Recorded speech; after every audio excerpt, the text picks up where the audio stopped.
The funeral. My grandmother left me an old life insurance policy. My sister threw it in the trash. I still took it to the insurance company, and the agent turned pale.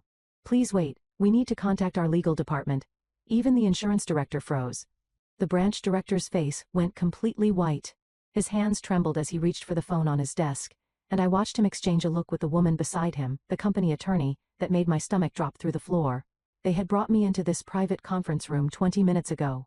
Now they looked like they were about to call the police. Miss Lawson, the director said, his voice careful and controlled.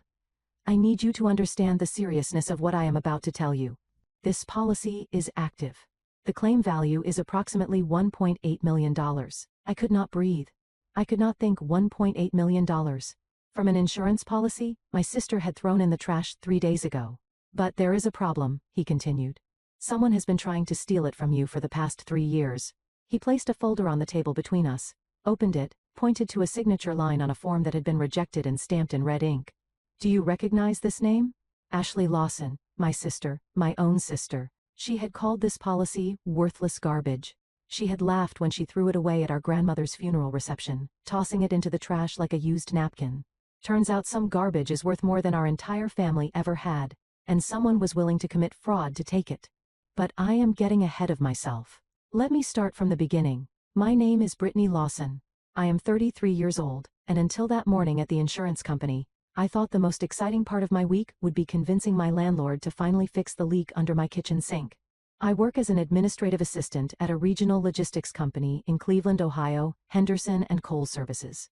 You have never heard of it. Nobody has. We process shipping invoices and pretend that matters. The job is not glamorous. The pay is modest. My car is a 10-year-old Honda Civic with a dent in the passenger door that I have been meaning to fix for 2 years. My apartment is small, clean and quiet, with a view of a parking lot and walls thin enough to hear my neighbor's television every night. I eat lunch at my desk most days.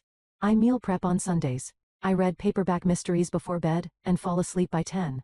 I live a quiet life. Some people would call it boring. I call it stable. But there is one thing about me that has always caused problems in my family. I read everything. Contracts, receipts, fine print, terms and conditions. The paragraphs of tiny text that everyone else scrolls past without a second thought. I ask questions when numbers do not add up. I keep records. I do not sign anything without understanding exactly what I am agreeing to. At work, I am the one who catches invoice errors, spots missing signatures, notices when dates do not match. My CO workers think it is useful. They call me the detail queen, and they mean it as a compliment. My family thinks it is annoying. They call me paranoid, suspicious, difficult. I call it paying attention. I did not know it then, standing in that insurance office with my world turning upside down. But this habit, this annoying paranoid difficult habit, was exactly why my grandmother chose me. In my family, there are 2 daughters. The golden one and the other one. I am the other one. I have always been the other one. Growing up, my sister Ashley was the performer. School plays, dance recitals, student council president, homecoming court, the works. She learned early that attention was currency, and she collected it like other kids collected stickers. Every room she walked into became her stage. Every kid's no trouble, no drama. I did my homework, kept my head down, and tried not to take up too much space. Teachers forgot my name by the end of the semester. My mother forgot my birthday twice. Not forgot exactly, she remembered eventually. She just remembered Ashley's first. There is a specific memory that I carry with me even now, my 16th birthday. I came to take, no decorations, no card on the table. My mother had taken Ashley shopping for a dress for some school event and lost track of time. She apologized later, said she got confused with dates. But 3 months later, Ashley turned 14, and there was a catered party in our backyard with 50 guests and a custom dress and a photographer. My mother never confused Ashley's dates. I learned something important that year. I learned that some people are seen and some people are invisible. And I learned which one I was. I was not angry about it anymore, not really. I had made peace with being the background daughter, the one who showed up and did the right thing and never asked for anything because asking meant being disappointed. I had built a life that did not depend on their approval. I had my apartment, my job, my routines, or so I thought. The thing about being invisible is that you learn to watch. You see things that people who are being watched never notice. You catch the glances, the whispers, the tiny betrayals that happen in plain sight, because no one thinks you are paying attention. I saw how Ashley looked at our grandmother when she thought no one was watching, calculating, measuring, like she was trying to figure out what she could get. And I saw how our grandmother looked back, sharp eyes that missed nothing. Waiting. My grandmother was Margaret Lawson. She was 82 years old when she died. And she was the only person in my family who ever made me feel like I existed. She was a widow, had been for decades. My grandfather Franklin passed away before I was born, so I never knew him except through photographs and the stories Margaret told. She lived alone in a small Cape Cod house in Lakewood, a suburb just west of Cleveland, with a garden she maintained herself until her hip gave out last year. Margaret was a retired bookkeeper. She had worked for a manufacturing company for 35 years, tracking numbers, balancing ledgers, finding discrepancies that other people missed. Numbers were her language. She used to say she could smell a math error from across the room. Everyone assumed she had nothing. Just an old woman living on Social Security and whatever savings she had scraped together. She dressed simply. She drove the same car for 15 years. She clipped coupons from the Sunday paper and brought her own bags to the grocery store. She never asked anyone for money. She never complained about being broke. She paid her bills on time every time, and if you asked her how she was doing, she would smile and say she was doing just fine. Looking back, I should have wondered how. I visited her once a month, sometimes more. Not because anyone asked me to or expected me to, but because I wanted to. We would sit in her small kitchen with cups of tea between us, and she would ask me about my life. Not my job, not my plans, not whether I was seeing anyone, my life, how I was feeling, what I was thinking, what made me happy. She never asked myself. She just listened. And when I talked, she looked at me like what I was saying actually mattered.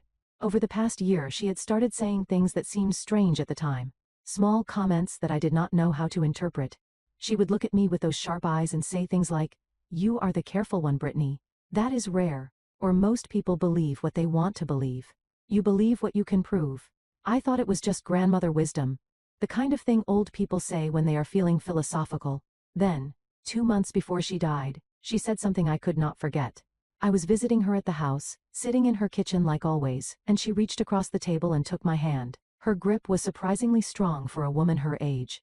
Her eyes locked onto mine and she said, "When I am gone, they will tell you I left nothing. Don't believe them." I asked her what she meant. She just smiled. That knowing smile that always made me feel like she could see right through me.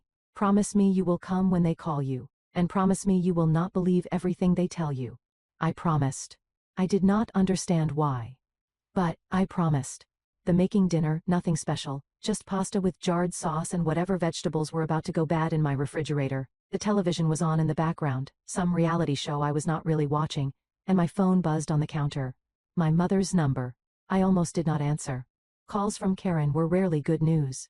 They were usually complaints about something I had done wrong, or requests for favors that somehow never got returned.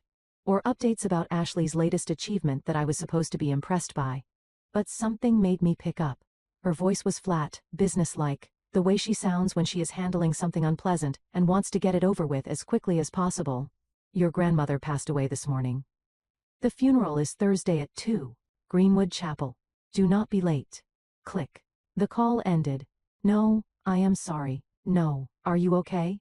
No, I know you loved her. Just logistics, scheduling. Do not be late." That was my mother's way of handling death. Handle it like an appointment. Move on. I stood in my kitchen with the phone still in my hand, and the pasta water boiling over on the stove. I did not notice until the hissing sound broke through the fog in my head. I turned off the burner, sat down at my small kitchen table. Let myself feel it. My grandmother was gone. The only person in my family who made me feel seen. The only person who asked how I was doing, and actually wanted to hear the answer. She was gone, and I was alone. That night, I could not sleep. I lay in bed staring at the ceiling, thinking about the last time I saw her, thinking about the things she said that I did not understand. "When I am gone, they will tell you I left nothing. Don't believe them." What did that mean? What was she trying to tell me? Around 11, my phone buzzed on the nightstand, a text from Ashley. "Mom says you might have some of Grandma's old papers. If you find anything, let me know. I am handling the estate stuff." I frowned at the screen. I did not have any of Grandmother's papers. Why would Ashley think I did? Before I could respond, another text came through. 1 minute later, "Actually, don't worry about the papers. I am sure there is nothing important. Grandma didn't really have anything anyway." The quick correction, the reassurance that came too fast. The sudden need to make sure I was not looking for anything. I knew my sister. I knew how she operated.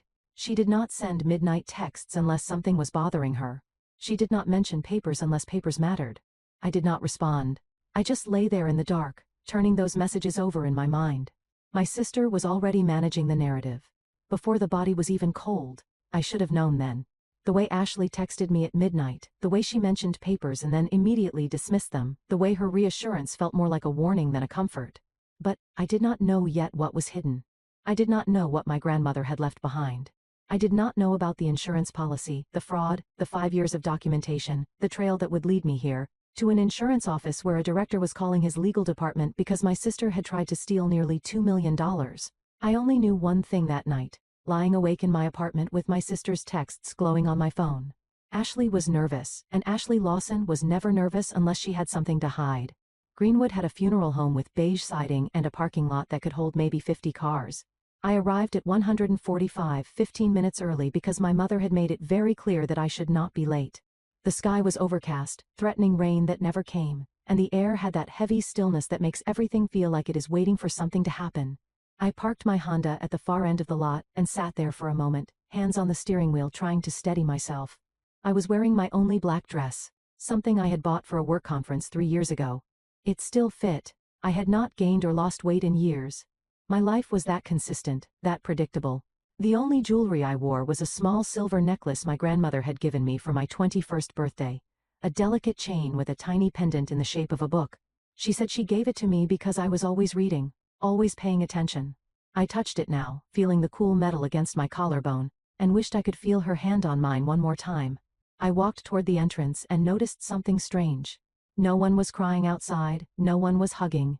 People stood in small clusters near the door, checking their phones, glancing at their watches, talking in low voices about things that had nothing to do with grief. It felt less like a funeral and more like a mandatory company meeting. Everyone was there because they had to be, not because they wanted to be. My mother stood at the entrance, greeting people with a practiced smile that did not reach her eyes. She was dressed impeccably, black suit, pearl earrings, hair freshly done at the salon. She looked like she was hosting a charity fundraiser, not burying her mother-in-law. When I approached, her smile did not change, not warmer, not colder. Just the same professional expression she gave everyone else. "Oh, you are here. Good. Sit toward the back." Ashley needs the front row for family, no hug, no acknowledgement that we were both grieving the same woman. Just instructions delivered like I was a guest who needed to be managed. I walked inside without responding. There was nothing to say. The chapel was modest but clean. Wooden pews, soft lighting, generic flower arrangements in shades of white and pale pink. At the front of the room, a photograph of my grandmother sat on an easel beside the closed casket. It was a formal portrait from years ago, the kind they take at department stores. She looked stiff in it, uncomfortable. It was not how I remembered her at all. The casket was closed, my mother's decision. More dignified, she had said when someone asked. I had wanted to see my grandmother one last time, to say goodbye to her face instead of a wooden box. I was not asked. I found a seat in the back row, alone, and watched the room fill up. Distant relatives I saw once a year at holidays, neighbors from my grandmother's street, a few people I did not recognize at all. Everyone moved quietly, speaking in hushed voices, waiting for the service to begin. 10 minutes before 2, the side door opened and Ashley made her entrance. She was wearing a black designer dress that probably cost more than my monthly rent. Her makeup was subtle, but perfect, applied in a way that made her look tragic and beautiful at the same time. She walked slowly, dabbing at her eyes with a tissue. Every movement calibrated for maximum impact. Every head turned. Every eye followed her to the front row. My sister did not walk into rooms. She made entrances. Ashley hugged our mother tightly, a long embrace that lasted exactly long enough for everyone to see how close they were. She whispered something that made Karen nod with visible emotion. Then she turned to greet the other relatives, each interaction perfectly measured. A hug for Uncle Robert that lasted 3 seconds, a gentle hand on Aunt Patricia's shoulder with a sad smile, a brave nod to the neighbors who offered their condolences. She knew exactly how to make everyone in that room believe she was devastated by this loss. I watched from the back row and thought about the last time Ashley had actually visited our grandmother. 6 months ago she had stayed for 20 minutes, complained about the drive, and left without finishing her tea. My grandmother had mentioned it to me afterward. "Your sister was in a hurry," she said. "She always is." Now here, Ashley was, performing grief like she had rehearsed it for weeks, and everyone was buying it. During one of her tearful embraces, Ashley's eyes drifted to the back of the room. They found mine for half a second. The tears were still there, glistening perfectly. But behind them I saw something else. Something cold, calculating, watching. Then she looked away and continued her performance. That look lasted less than a second. But I felt it. She was keeping track of me, even while she played the grieving granddaughter. And I did not know why. The service began at 2 o'clock exactly. A pastor I had never seen before took the podium, opened a folder of notes, and began speaking about a woman he clearly did not know. He called her a woman of faith, a devoted member of her family, someone who lived a simple life and asked for nothing. He did not mention that she had worked as a bookkeeper for 35 years. He did not mention that she could add columns of numbers in her head faster than most people could use a calculator. He did not mention that she played chess, that she loved mystery novels, that she made the best lemon cookies I had ever tasted. He just read from his notes, filling the air with words that could have been about anyone. When my mother took the podium, I hoped for something more personal, something real. But Karen spoke for exactly 4 minutes, thanking everyone for coming, mentioning Margaret's quiet dedication and modest expectations. She never wanted much, my mother said. She lived simply and asked for nothing. I sat in the back row and thought, that was not modesty, that was strategy. But no one in this room knew the difference. Ashley did not give a speech, she did not need to. She sat in the front row, visible to everyone, crying at all the right moments. She held our mother's hand when Karen returned from the podium. She was the image of a supportive, grieving granddaughter without ever saying a word. No one asked me to speak. No one looked at me for a reaction. I had visited my grandmother more than anyone in that room. I had listened to her stories, held her hand, brought her groceries when her hip was bad. But in this room, I did not exist. The service ended at 2:43 minutes. They could not even give her a full hour. The reception was held in a fellowship hall adjacent to the chapel. Long tables covered with mediocre catering, dry sandwiches, store-bought cookies, coffee that tasted like it had been sitting in the pot since morning. My grandmother would have hated it. She made everything from scratch. I stood near the back of the room with a paper plate of food I was not going to eat, watching the crowd mill around and waiting for permission to leave. A few distant relatives approached me with brief condolences and awkward small talk. Sorry for your loss. She was a good woman. Are you still working at that company? No one really wanted to know. They were just filling silence. I was about to make my escape when I noticed something across the room. Ashley and my mother huddled together near the coffee station, speaking in voices too low for anyone else to hear. Their heads were close together, their expressions serious. I moved toward them without thinking, staying behind a large floral arrangement so they would not see me. I stopped when I was close enough to hear Ashley's voice, low and urgent. Did you check if she left anything else? Any other documents? Karen's response calm and reassuring. I went through the house yesterday. There is nothing we missed. Ashley again. What about the lawyer? Did he say? Karen. He said everything is handled. The will is simple. House goes to me as next of kin. Everything else is negligible. A pause. Then Ashley asked, and Brittany. Karen's voice turned dismissive. What about her? Margaret did not have anything to leave anyone. Another pause. Then Ashley, quieter. Good.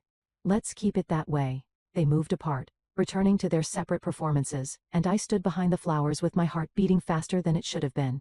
They were not grieving. They were securing. I did not understand yet what they were looking for. I did not know about the insurance policy, the fraud, the years of attempted theft, but I knew that something was wrong. The urgency in Ashley's voice. The careful way Karen reassured her. The relief when they agreed that everything was handled. They were protecting something, or hiding something, and they did not want me anywhere near it. I was still processing what I had heard when an older man approached me. Late 60s, silver hair, wearing a suit that was expensive, but not flashy. He moved with purpose, his eyes scanning the room before settling on me. Miss Lawson? Brittany Lawson? I nodded, unsure who he was. He stepped closer, positioning himself so his back was to the room, so no one could see our conversation. I am Harold Brennan, he said quietly. I was your grandmother's attorney for the past 12 years. My grandmother had an attorney? I did not know she had an attorney. Most people did not, he said. She preferred it that way. He glanced over his shoulder, checking that Ashley and Karen were not watching, then reached into his jacket and pulled out an envelope. Old, yellowed, the edges worn soft with age. Your grandmother gave me very specific instructions. I was to wait until the funeral, find you personally, and give you this. He pressed the envelope into my hands. She was very clear that it should go only to you, no one else. I looked down at the envelope, feeling its weight. Something was inside, folded papers, documents of some kind. She said you would know what to do with it, Harold continued. His voice was barely above a whisper now. And she told me to remind you of something. Papers do not lie, people do. Before I could ask any questions, he straightened up and stepped back. Your grandmother trusted you, Miss Lawson. Do not let her down. Then he turned and walked away, disappearing into the crowd like he had never been there at all. I stood alone, holding the envelope, my mind racing. What was this? Why me? Why the secrecy? I started to open it, curiosity overwhelming caution, when a hand shot out and snatched it from my grip. Ashley. She had crossed the room without me noticing, moving with that predatory focus I had seen glimpses of my whole life. Her eyes were locked on the envelope, scanning it, evaluating it. What is this? Her voice was too casual, too controlled. Before I could answer, she pulled out the contents. Old papers, yellowed with age. She flipped through them quickly, her expression shifting from suspicion to something that looked almost like relief. An old insurance policy? She laughed, but it was not a real laugh. Grandma kept so much junk, she probably forgot she even had this. She looked at me with something that was supposed to be pity, but felt more like dismissal. These things expire, you know, it is worthless. Harold Brennan gave it to me, I said. He said Grandma wanted me to have it specifically. Ashley's eyes flickered at the mention of Harold's name. Just for a moment. Then she recovered. Harold who? Some random lawyer? Grandma did not have a lawyer. She was barely getting by on Social Security. There is no money here, Brittany. Trust me. She turned and walked to the nearest trash can. Without hesitation, she dropped the envelope and its contents inside. Do not waste your time on expired papers. She kept them for sentimental reasons. Old people do that. They hold on to things that do not matter anymore. She looked at me with that pitying smile again. But underneath it, I saw something else. Relief. Like a weight had been lifted from her shoulders. My mother appeared beside her, drawn by some invisible signal. What was that about? Ashley shrugged. Nothing. Just some old papers, Brittany found. I threw them out. Karen nodded approvingly, then turned to me with tired impatience. Ashley is right. Do not make a scene over nothing. Your grandmother did not have anything valuable. The sooner you accept that, the better. She put a hand on Ashley's shoulder. Now, come help with the cleanup. People are starting to leave. They walked away together, mother and favored daughter, leaving me standing alone by the trash can. I looked down at the crumpled envelope sitting on top of paper plates and used napkins. The insurance policy my grandmother had hidden. The document she had given to a lawyer with specific instructions to give only to me. Ashley had thrown it away like it was garbage. Karen had approved without a second thought. They were so certain it meant nothing, but I could not stop thinking about Harold Brennan's face when he handed me that envelope. The way he positioned himself so no one could see. The urgency in his voice. And I could not stop thinking about Ashley's reaction. Not dismissive, not bored, fast, decisive, almost panicked. People do not react that fast to things that do not matter. Whatever was in that trash can, my sister did not want me to have it. She wanted it gone, destroyed, forgotten, and that made it the most valuable thing in the room. I could not sleep. I lay in my bed staring at the ceiling, watching shadows move across the plaster as cars passed on the street below. The clock on my nightstand glowed 11:14, then 11:32, then 12:07. My body was exhausted, but my mind would not stop spinning. I kept replaying the funeral, Ashley's hand shooting out to grab the envelope, the sound of paper hitting the bottom of the trash can. My mother's dismissive voice telling me not to make a scene over nothing, but it was not nothing. I saw Ashley's face when she looked at that policy. I knew what her dismissal looked like. I had been on the receiving end of it my entire life. This was different. This was elimination. She did not throw that policy away because it was worthless. She threw it away because she needed it to disappear. The speed of it, the decisiveness, no hesitation, no second thought, just a straight line from her hand to the trash. People do not react that fast to things that do not matter. They shrug, they set it aside, they forget about it. Ashley did not forget. Ashley eliminated. And I could not stop thinking about Harold Brennan. The way he found me specifically. The way he positioned himself so no one could see our conversation. The careful, deliberate way he handed me that envelope and told me my grandmother wanted only me to have it. Papers do not lie, he said. People do. My grandmother's words, coming back to me now through a stranger's voice. I closed my eyes and suddenly I was somewhere else. 2 months earlier, a Saturday afternoon, driving the familiar route to Lakewood. The trees were just starting to change color, hints of gold and red appearing among the green. I had made this drive dozens of times, but that day felt different somehow, heavier. My grandmother's house was a small Cape Cod, with white siding and blue shutters. She had a garden in the front that she maintained herself until last year, when her hips started giving her trouble. Now it was slightly overgrown, dandelions pushing up through the flower beds, grass creeping onto the walkway. I always offered to help with the weeding. She always refused. "I am not dead yet," she would say. "I can still pull a dandelion." That day, I let myself in with the spare key she kept under the third porch step. The house smelled like it always did. Lemon furniture polish, and the faint ghost of pipe tobacco from decades ago. My grandfather had smoked a pipe. The scent never fully left the walls. She was in the kitchen, sitting at the small table by the window, tea already made. 2 cups. She always knew when I was coming. "You are right on time," she said. "Sit down. I made those lemon cookies you like." She looked thinner than the last time I visited, moving slower. But her eyes were the same, sharp, alert, missing nothing. We talked for a while about small things. My job, the weather, a book she was reading. Then she reached across the table and took my hand. Her grip was stronger than I expected. "Your sister has been coming around more lately," she said. I was surprised. Ashley barely visited. Maybe twice a year, and only when she needed something.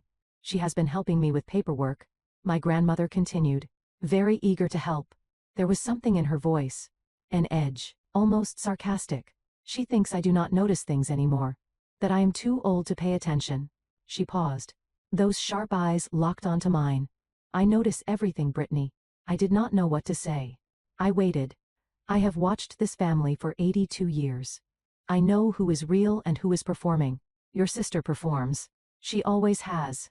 Even as a little girl, she knew how to make people see what she wanted them to see. She squeezed my hand tighter. "But you are different. You look for what is true. That is why I need you to remember something." I leaned closer, hanging on every word. "When I am gone, they will tell you I left nothing, that everything is handled. Do not believe them." "Grandma, what do you mean?" She smiled. That knowing smile that always made me feel like she could see right through me. "Papers do not lie, Brittany. People do. Whatever they give you, whatever they tell you to throw away, look at it first. Really look." I asked her to explain. She just patted my hand. "You will understand when it matters." I opened my eyes. The ceiling of my apartment was still there. The same shadows. The same silence. But my grandmother's voice was echoing in my head like she was sitting right beside me. "Papers do not lie. People do. Whatever they tell you to throw away, look at it first." Ashley had told me to throw it away. Ashley had thrown it away herself, right in front of me, without even reading it properly. The clock read 3:47 in the morning. I had not slept at all. Part of me said I was being paranoid. Ashley was right. Old people keep worthless papers. Insurance policies expire. It was probably nothing. But another part of me remembered Harold Brennan's face. The urgency in his voice. The way he looked over his shoulder to make sure no one was watching. My grandmother had kept that policy for a reason. She had hidden it with a lawyer for 12 years, and given specific instructions for it to come to me. Only me. If it was worthless, why all the secrecy? Why the specific instructions? Why did Ashley need it gone so fast? I threw off the covers and got out of bed. I got dressed in the dark, jeans, old sweater, comfortable shoes. I grabbed my car keys from the hook by the door and checked the time. 4:12 in the morning. The funeral home would be empty. The trash would not have been collected yet. If I was going to do this, it had to be now. The drive to Greenwood Chapel took 20 minutes. The streets were nearly empty, just the occasional delivery truck or early morning commuter. Cleveland in the pre-dawn gray, streetlights still on, everything quiet and waiting. My Honda made that familiar rattle on the highway, the one I kept meaning to get checked. I drove with the radio off. I needed to think. I arrived at the funeral home just as the first light was breaking over the horizon. The parking lot was empty, except for one car near the back entrance. Probably night security or a custodian. I parked at the far end near the service entrance I remembered from the reception. Sat in the car for a moment, heart pounding, questioning every decision that had led me here. This was either the smartest thing I had ever done, or the most ridiculous. Only one way to find out. I got out of the car and walked quickly toward the side of the building. The service entrance was near the kitchen. I remembered seeing staff come in and out during the reception, carrying trays and trash bags. There was a large dumpster against the wall. Green metal, lid closed but not locked. No one around, no one watching. I stood there for a moment, looking at that dumpster, thinking about what I was about to do. Here I was, 33 years old, college degree, steady job, about to climb into a dumpster at 4:30 in the morning like some kind of raccoon in business casual. My grandmother would have been proud, or horrified, possibly both. I hoisted myself up, swung one leg over the edge and dropped inside. The smell hit me immediately. Stale food, coffee grounds, wilted flowers from the arrangements, not as bad as I expected but not pleasant either. The bags from the reception were right on top, black plastic bulging with the remains of a funeral no one really cared about. I tore open the first bag, napkins, paper plates, half-eaten sandwiches, nothing. Second bag, more of the same. Crushed coffee cups, plastic forks, crumpled programs with my grandmother's face on the cover. Third bag, there. The yellow envelope, crumpled but intact. The insurance policy still inside, pages bent but readable. I pulled it out and held it against my chest like it was something precious. For a moment I just stood there in that dumpster, surrounded by garbage, holding my grandmother's last gift. It smelled like old coffee and regret. But it was mine. I climbed out, brushed myself off, tucked the envelope inside my jacket, and walked back to my car without looking back. By the time I got home, the sun was up. 5:04. 5 in the morning, golden light streaming through my kitchen window. I spread the policy out on the table and finally looked at it properly. Midwest Mutual Life Insurance Company. Policy number 7749. ML 1989, original issue date 35 years ago. Policyholder Margaret Eleanor Lawson. This policy was older than me. I flipped through the pages carefully. The original policy, several pages of formal language in small print. Multiple amendment pages attached, changes made over the years, beneficiary designation forms, updated periodically, premium payment records showing continuous payments month after month, year after year. My grandmother had paid into this policy for 35 years. Never missed a payment. I turned to the most recent beneficiary designation, dated 14 months ago. Sole beneficiary, Brittany Ann Lawson. I stared at my own name, read it again, read it a third time, sole beneficiary. Not Ashley, not Karen, not split between us, just me. But something was wrong. Some of the pages looked different. Newer paper mixed with old. One beneficiary form had a signature that did not look right. My grandmother's handwriting was distinctive. Small, precise, slightly slanted to the left. I had seen it my whole life on birthday cards, grocery lists, notes left on the kitchen counter. This signature was similar, but not quite right. Too large, wrong angle. The letters did not flow the way hers did. I kept flipping through the pages. Found another form dated 2 years ago. This one listed the beneficiary as Ashley Marie Lawson, but it was marked in red ink, rejected. Signature verification failed. Original policyholder verification required. Someone had tried to change the beneficiary to Ashley, and the insurance company had rejected it. I sat back in my chair, mind racing. This policy was not worthless. It was contested. Someone had been trying to steal it, and my grandmother had stopped them. I looked at the policy value line, but the old format made it hard to read. I needed to take this to the insurance company. I needed to know exactly what I was looking at. My phone buzzed on the table. I had forgotten it existed. Text from Ashley, 6:17 in the morning. Mom said you were asking about Grandma's papers at the funeral. I told you there is nothing there. Just let it go. Some things are better left alone. 6 in the morning. Ashley never woke up before 9. She was already awake, already thinking about this, already worried. Another text came through 1 minute later. I am just looking out for you, Britt. Do not waste your time on Grandma's old junk.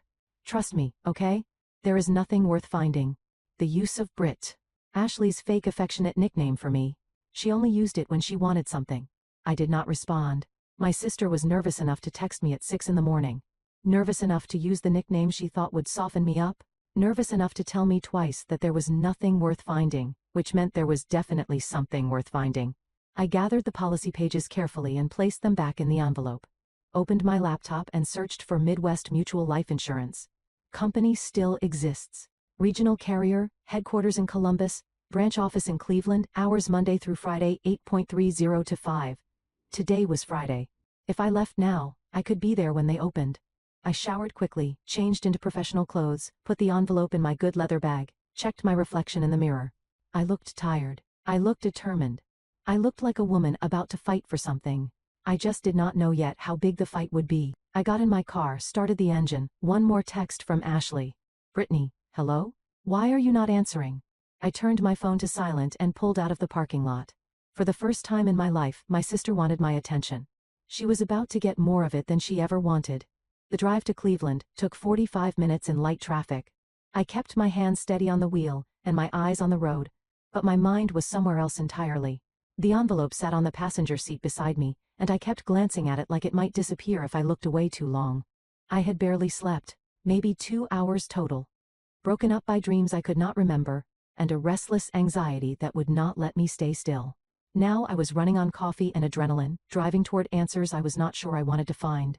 The Midwest Mutual Life Insurance branch office was in a commercial district on the east side of the city, modern building, glass and steel, corporate landscaping with trimmed hedges and decorative stones, the kind of place that wanted you to feel like your money was safe.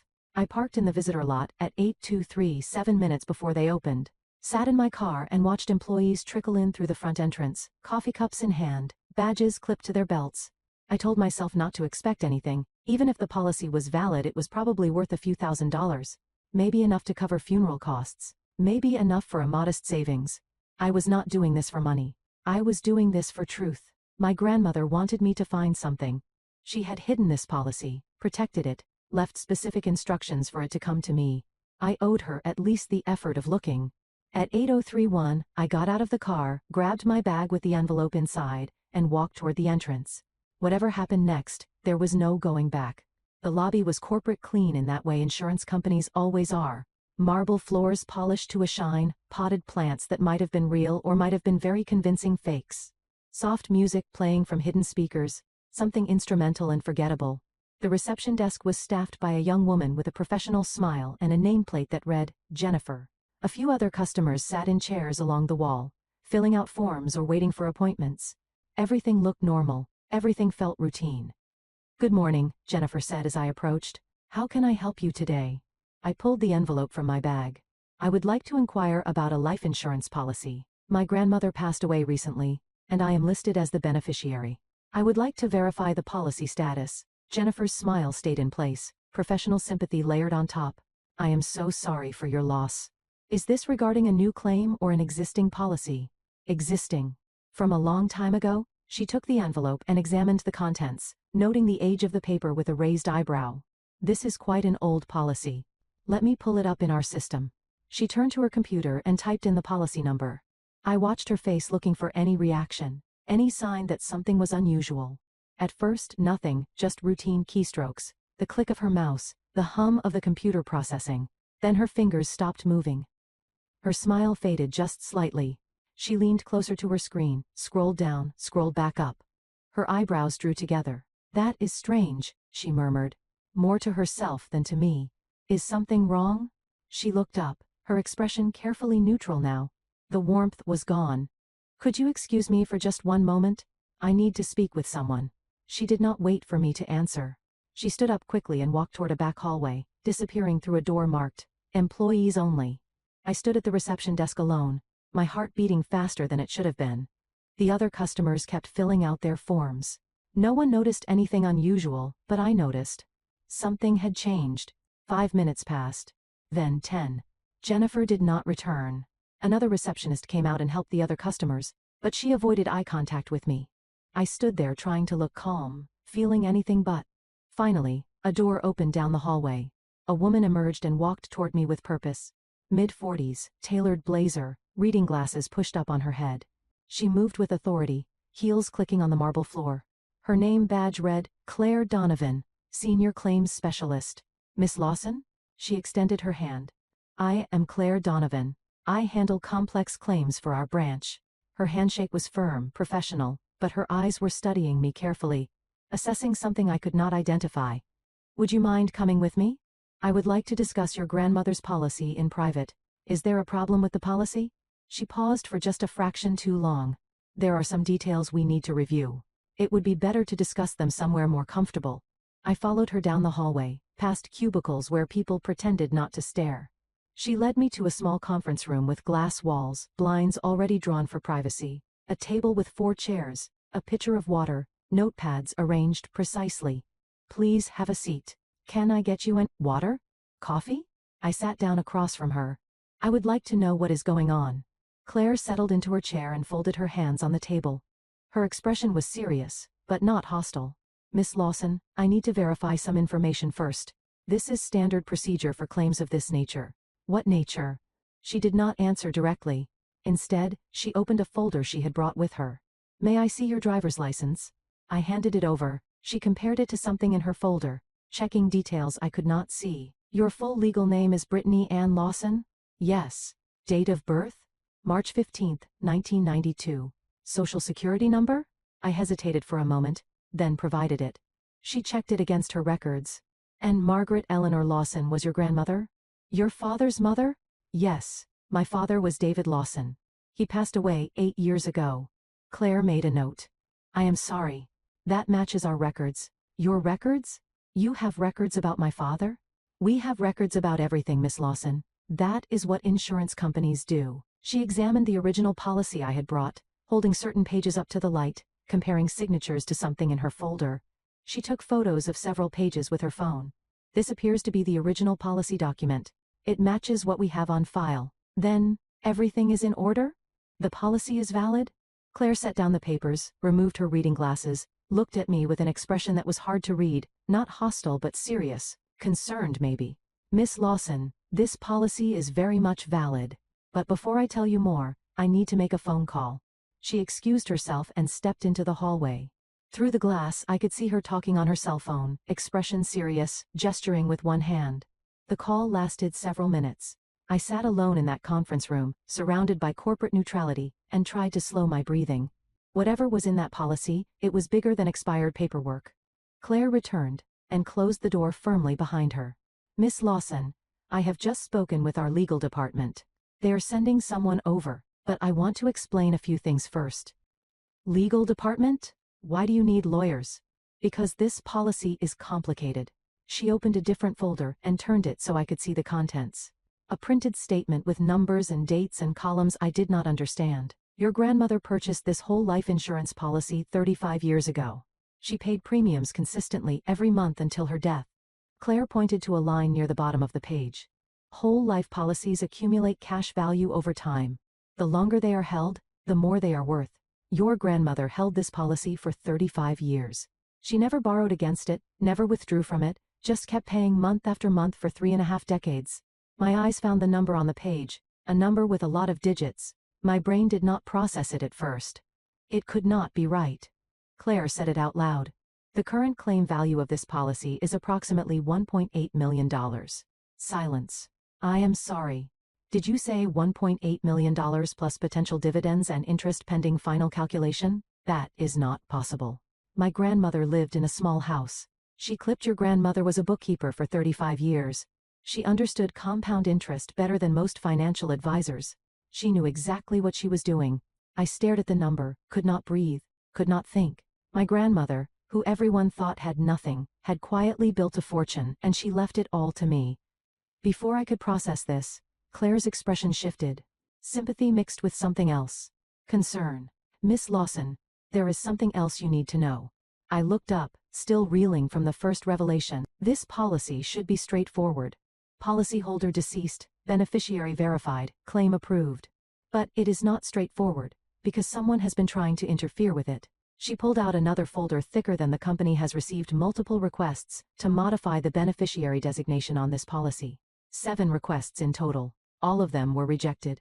Why were they rejected? Your grandmother placed a legal lock on this policy 14 months ago. After that, no changes could be made without her physical presence and notarized consent. Claire's voice dropped slightly. Someone kept trying anyway, submitting forms with signatures that did not match our records. We flagged it as potential fraud, but since no claim had been filed, we were waiting for this moment. She turned the folder toward me. These are the rejected modification requests. I think you should see the name on them. I looked at the top form. My eyes found the signature line at the bottom. The name written there. In handwriting. I would recognize anywhere. Ashley Marie Lawson, my sister's signature, my sister's handwriting. I flipped through the forms. 7 attempts over 3 years. Each one trying to change the beneficiary from me to Ashley. Each one rejected for signature verification failure. One form had a second signature as a witness. Karen Lawson. My mother had witnessed at least one of these attempts. She had stood next to Ashley and signed her name to a form designed to steal my inheritance. Miss Lawson. I have to ask. Claire's voice was gentle but direct. Do you know Ashley Lawson? I looked up from the forms, my voice flat. She is my sister. Claire nodded slowly, as if this confirmed something she had already suspected. Then you should know that what she attempted constitutes insurance fraud. It is a felony. Multiple felonies, actually. The forged signatures, the falsified attempts. Our legal department will be filing a report with the authorities. There was a knock at the door. Claire stood. That will be our branch director and legal counsel. The door opened. 2 people entered. A man in a gray suit, tall, grave expression. His name badge identified him as Thomas Richardson, branch director. Beside him, a woman in a sharp navy suit. Company attorney, Miss Lawson. Richardson shook my hand. I oversee this branch. I understand Claire has explained the situation regarding your grandmother's policy. He sat down across from me, his expression serious. I want to assure you that Midwest Mutual takes fraud very seriously. We will be cooperating fully with law enforcement on this matter. He paused, seeming to gather himself. Your grandmother was a remarkable woman. She anticipated this. I looked up, confused. What do you mean? 14 months ago, she came to this office personally. She sat in this very room. She told us that when she died, someone would try to steal her policy. Richardson leaned forward. She gave us specific instructions. She named you specifically as the only person authorized to receive information or file a claim. No one else. Under any circumstances, his eyes met mine. She said you were the only one she trusted. I sat in that conference room, surrounded by lawyers and insurance executives, and felt something shift inside me. My grandmother had come here. She had prepared for this. She had named me specifically because she knew what Ashley would try to do. She spent the last year of her life building a fortress around this policy, and she made sure I would be the one to defend it. I looked down at the forms with Ashley's signature. 7 attempts. 3 years. Systematic fraud. My sister threw this policy in the trash because she thought she had already won. She thought her forgery attempts had succeeded. She thought our grandmother's money was already hers. She had no idea the real fight was just beginning. I was still sitting in that conference room when the full weight of it hit me. Richardson and the attorney had stepped out to make more phone calls, leaving me alone with Claire Donovan and a table covered in documents that proved my sister was a criminal. My hands were shaking. I did not notice until I reached for the glass of water in front of me and watched the surface tremble. I had been so focused on the information that I forgot to feel it. Now it was hitting me all at once. $1.8 million. 7 forged beneficiary changes. My mother's signature on 3 of them. My family had been trying to rob my grandmother while she was still alive. Claire sat quietly across the table giving me space. She did not push, did not rush me, just waited with the patience of someone who had seen this kind of devastation before. I know this is a lot to take in, she said finally. Most people who come in here are dealing with grief. You are dealing with grief and betrayal at the same time. I looked up at her. How long have you known about the fraud attempt? We flagged the first suspicious form about 3 years ago. But without a filed claim, there was little we could do except reject the requests and document everything. She paused. Your grandmother knew we were documenting. She asked us to. She called after every rejected form and confirmed that we were keeping records. She was building a case, Miss Lawson, and she wanted you to be the one to use it. My grandmother spent 3 years watching her own family try to steal from her. And she never said a word to me.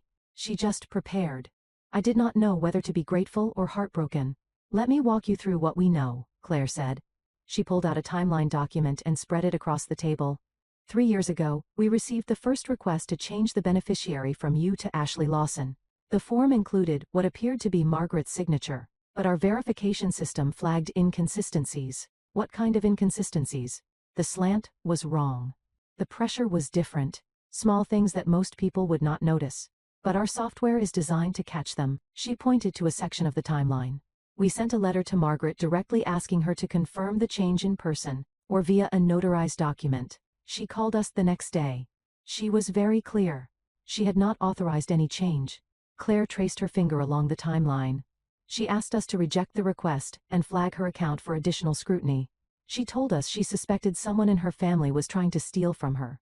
And she wanted every attempt documented. I looked at the dates on the timeline. 7 attempts spread across 3 years. First year, Claire continued. 2 attempts, both rejected. Second year, 3 attempts, increasingly sophisticated forgeries. Third year, 2 more attempts, including one with a forged notary stamp. A forged notary stamp? Claire nodded, her expression darkening. The notary's name was Gerald Vance. When we contacted him, he said he had notarized documents for a young woman matching Ashley's description. But he never actually witnessed Margaret signing anything. He was told the elderly woman could not travel. She paused to let that sink in. He notarized based on copies and verbal assurances, which is illegal. He has since had his license revoked. Your sister did not just forge signatures, Miss Lawson. She corrupted other people into her scheme. I felt sick. My sister had not just tried to steal. She had built a system. She had lied to professionals, broken laws, dragged innocent people into her crimes. And my mother had helped. Your mother's signature appears as a witness on 3 of the 7 forms, Claire said, as if reading my mind. We cannot determine if she knew the signatures were forged, but her participation raises questions. I stared at the documents. My mother stood next to my sister and watched her forge my grandmother's name. Either she knew and helped, or she did not look closely enough to notice. I was not sure which was worse. The door opened, and the company attorney returned. Patricia Wells, she introduced herself, sitting down beside Claire. Miss Lawson, I need to explain what happens next from a legal perspective. She opened her own folder, All Business. What your sister attempted constitutes insurance fraud under Ohio law. It is a felony. The forged signatures and falsified notarization add multiple forgery charges. If your grandmother had died before she locked the policy, and Ashley had successfully claimed the money, we would be looking at theft of nearly $2 million. She let that number hang in the air. As it stands, she is looking at attempted fraud, multiple counts of forgery, and potentially elder financial abuse. Elder financial abuse. The words made my stomach turn. My sister had tried to steal from an 82-year-old woman, her own grandmother. Midwest Mutual has a legal obligation to report suspected insurance fraud to the Ohio Department of Insurance, Patricia continued. From there it typically moves to the county prosecutor's office. We will be cooperating fully with any investigation. She looked at me directly. You are not required to do anything. The company will file its report regardless. But if you choose to provide a statement or cooperate with investigators, it would strengthen the case. This is your decision. Take time to think about it. I nodded slowly, overwhelmed. She was asking me to help send my sister to prison. A week ago, that thought would have seemed impossible. Now, sitting in this room, looking at those forged signatures, it felt like the only option. I left the insurance office just after noon. 2 hours had passed since I walked in. It felt like 2 years. The sun was bright, too bright, and I squinted against it as I pushed through the doors and walked toward my car. I felt like I was emerging from underground, from some dark place where terrible secrets lived. I sat in the driver's seat but did not start the engine. Just sat there, breathing. I had come here hoping the policy was not expired. I left knowing I was a millionaire and my sister was a criminal. Neither of those things felt real yet. I looked at my phone. 17 missed calls from Ashley, 9 from Karen. I did not listen to any of the voicemails. Not yet. I was not ready. But there was one call I needed to make. Harold Brennan's face flashed in my mind. The way he found me at the funeral. The way he said my grandmother had trusted me with this. He knew something. He had to know something. My grandmother had a lawyer for 12 years. He did not just deliver an envelope. I found his business card in my bag. Simple white card. Black text. Harold Brennan, attorney at law, estate planning and elder law.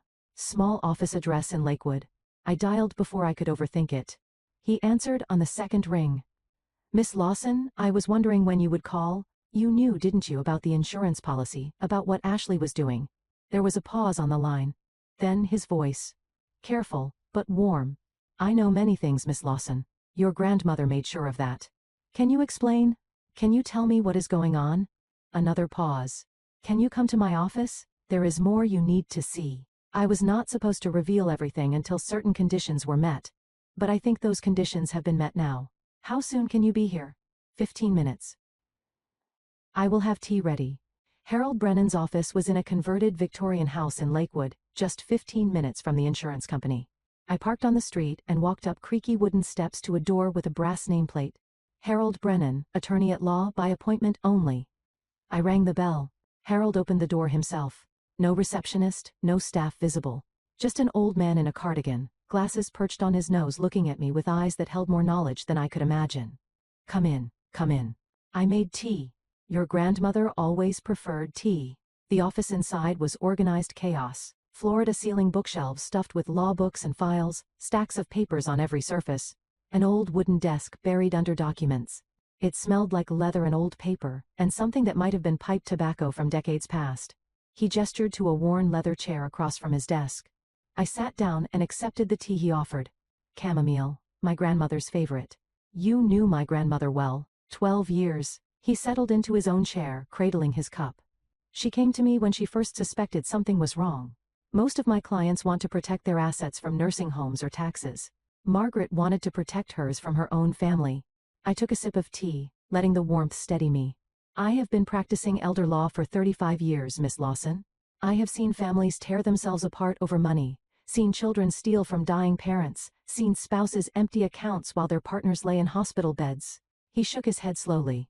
Your grandmother was different. She did not want revenge. She wanted justice, and she wanted to protect you.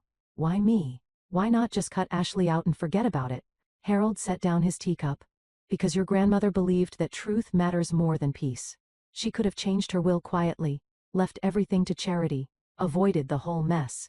He looked at me with something like admiration, but she said something to me once that I have never forgotten. She said, Ashley needs to face what she has done, not for punishment, for her soul. He smiled sadly. Your grandmother was a bookkeeper, Miss Lawson. But she thought like a philosopher. He opened a drawer in his desk and pulled out a thick folder, set it on the desk between us. The label on the front read, Margaret Lawson, Comprehensive Estate Plan. The insurance policy was just the beginning, Miss Lawson. He opened the folder. Your grandmother came to me 5 years ago when she first discovered Ashley's activities. Over the next 5 years, we built a complete protection plan. He began listing items, pointing to documents as he spoke, the insurance policy which you now know about, but also a living trust, a protected savings account, instructions for her house and a safety deposit box. Everything your grandmother owned, except for a few personal items, was placed in a revocable living trust. You are the sole trustee and sole beneficiary. Ashley and Karen are specifically excluded with documentation explaining why. He pulled out another document. The house, the savings account, any remaining assets, all yours. I stared at the papers trying to process. There is more, he continued. Separate from the insurance policy, Margaret maintained a savings account at First National Bank. Current balance, approximately $240,000. $240,000.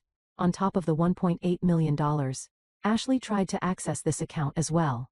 She was rejected because she was not an authorized signer.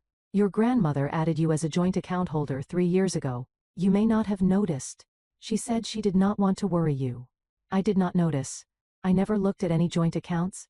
I did not know I had any. Harold reached into the folder again and pulled out a small envelope. Inside was a brass key, old but well maintained. This is the key to your grandmother's safety deposit box at First National Bank. She told me to give it to you, only after you understood the full scope of what Ashley had done. He placed the key in my palm. It was small, warm from being in the envelope, in the drawer, waiting for this moment. She said, whatever is inside, will answer your last question. What question? Harold looked at me steadily. The question of whether this was really about money, or whether it was about something much older, something that started before you were born. I stood up. The key clutched in my hand, my mind spinning. Miss Lawson, before you go to the bank, I want you to understand something. I paused at the door. Your grandmother loved her family. All of her family, even the ones who betrayed her. What she did, the planning, the documentation, the locks and safeguards. It was not revenge. He rose from his chair and walked toward me.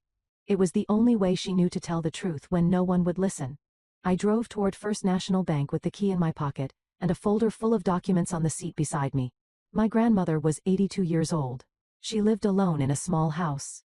Everyone thought she was just a sweet old lady who clipped coupons and watched game shows, but she had spent the last 5 years of her life preparing for a war. A war she knew she would not live to fight. My phone buzzed, a voicemail notification from Ashley. I pressed play. Brittany, I know you went to the insurance company. I do not know what they told you, but they are lying. They have always had issues with our family. Call me back. We can fix this together. I deleted the message without responding. My sister still thought this was something she could talk her way out of. She had no idea what grandmother had left in that box. Neither did I. But I was about to find out. First National Bank was the kind of place where people whispered in war suits. The main branch sat in downtown Cleveland, all marble floors and brass fixtures and high ceilings that made you feel small. Old money architecture. The kind of building designed to make you trust that whatever you put inside would be safe forever. I parked in the garage and walked through the lobby with the key in my pocket, feeling its weight with every step. Small brass key, warm against my thigh, Harold's words echoing in my head. Something much older, something that started before you were born. I did not know what I was about to find. Part of me was not sure I wanted to know. The customer service area was staffed by a woman in her 50s with reading glasses on a chain around her neck. Her nameplate said, "Dorothy, I need to access a safety deposit box. I have the key and documentation." She examined my driver's license. The key, the papers, Harold had provided. Then she typed something into her computer and paused, looking at the screen with recognition. Margaret Lawson's box. She was a lovely woman. We were sorry to hear she passed. You knew her? She came in every few months, always so organized, always so deliberate, like she was checking on something important. Dorothy led me through a heavy door and down a corridor lined with brass-fronted boxes stacked floor to ceiling. The air was cool, climate-controlled, smelling faintly of metal and old paper. Number 247. I will give you privacy. She unlocked the outer door with the bank's key and I inserted mine. The box slid out, heavier than I expected. Dorothy left me alone in a small private viewing room with harsh overhead light and a single table. I set the metal box down and sat there for a moment, hands resting on the cool surface. My grandmother had kept this box for decades. Whatever was inside, she wanted me to find it. She had planned for this moment, prepared for it, left instructions that would lead me here only after I understood what Ashley had done. I took a breath and opened the lid. It was not what I expected. No stacks of cash, no jewelry, no gold coins. Instead, I found documents, photographs, letters, a small leather journal with a worn cover. Everything was organized in labeled folders, color-coded, tabbed, dated. Even in death, my grandmother was a bookkeeper. I did a quick inventory. Folder 1, birth certificates and legal documents. Folder 2, financial records historical. Folder 3, correspondence private. Folder 4 for Brittany, read first. There was also a large manila envelope labeled "The Truth About This Family." And at the bottom, a stack of old photographs held together with a rubber band. I picked up the photographs first. Black and white, some color but faded with age. People I did not recognize, standing in front of houses and cars from another era. But one photo caught my eye and made me stop breathing. A young woman, maybe in her 20s, with dark hair and a sharp smile. She was looking at the camera with an expression I knew intimately. Confident. Calculating. Like she was already 3 steps ahead of whoever was looking at her. She looked exactly like Ashley. Same smile, same posture, same eyes. I turned the photo over, written on the back, and faded ink. Lorraine, 1962. I did not know anyone named Lorraine, but whoever she was, my sister could have been her twin. I set the photographs aside and reached for the folder marked for Brittany, read first. Inside was a handwritten letter, several pages. My grandmother's careful script filling each line. The date at the top was 8 months before her death. My dearest Brittany, it began. If you are reading this, then the truth has finally found its moment. I have spent the last 5 years preparing for this day. I have watched, documented, and waited. I know you must have questions. Why did I choose you? Why did I not just confront Ashley? Why did I let this happen? The answers are not simple. But you deserve to know everything. What I'm about to tell you goes back 40 years, long before you were born. I kept reading. My grandmother's voice in my head is clear, as if she were sitting beside me. Your family has a history of secrets, Brittany. Secrets that shaped who we all became. I am going to tell you about Lorraine, your mother's sister, the one no one ever mentions. And I am going to tell you why Ashley is the way she is. It is not an excuse. But it is an explanation. Sometimes understanding the past is the only way to survive the present. I could have simply changed my will and died in peace. But that would not have been fair to you. You would have received the money without understanding why. And Ashley would have spent her life believing she was wronged. The truth is not just about justice. It is about freedom. Freedom from lies that poison families for generations. I want you to be free, Brittany. Free from the patterns that trapped the rest of us. The letter continued, her handwriting steady and sure. I chose you because you are the only one in this family who values truth over comfort. Your mother chose comfort. Your sister chose greed. Your father, God rest his soul, chose silence. But you always ask the questions no one wanted to answer. That is not a flaw, sweetheart. That is a gift. Use it. At the bottom of the first page, she had written instructions. Read the documents in order. Start with the truth about this family. It will hurt. But you need to know. And when you are finished, you will understand why I did what I did. You will understand everything. I set the letter aside and reached for the large manila envelope. My hands were trembling slightly as I opened it. Inside were typed pages, newspaper clippings, legal documents, more photographs. A timeline of events spanning 40 years. The first document was a newspaper clipping from 1983. The headline read, "Local woman convicted of elder fraud." Below it was a photograph of Lorraine, the same woman from the earlier picture, now older, being led from a courthouse in handcuffs. The article explained that Lorraine Mitchell had been convicted of systematically stealing from elderly clients at a financial services company where she worked. She had forged documents, manipulated account information, drained savings accounts. The judge called her crimes calculated and predatory. She was sentenced to 4 years in prison.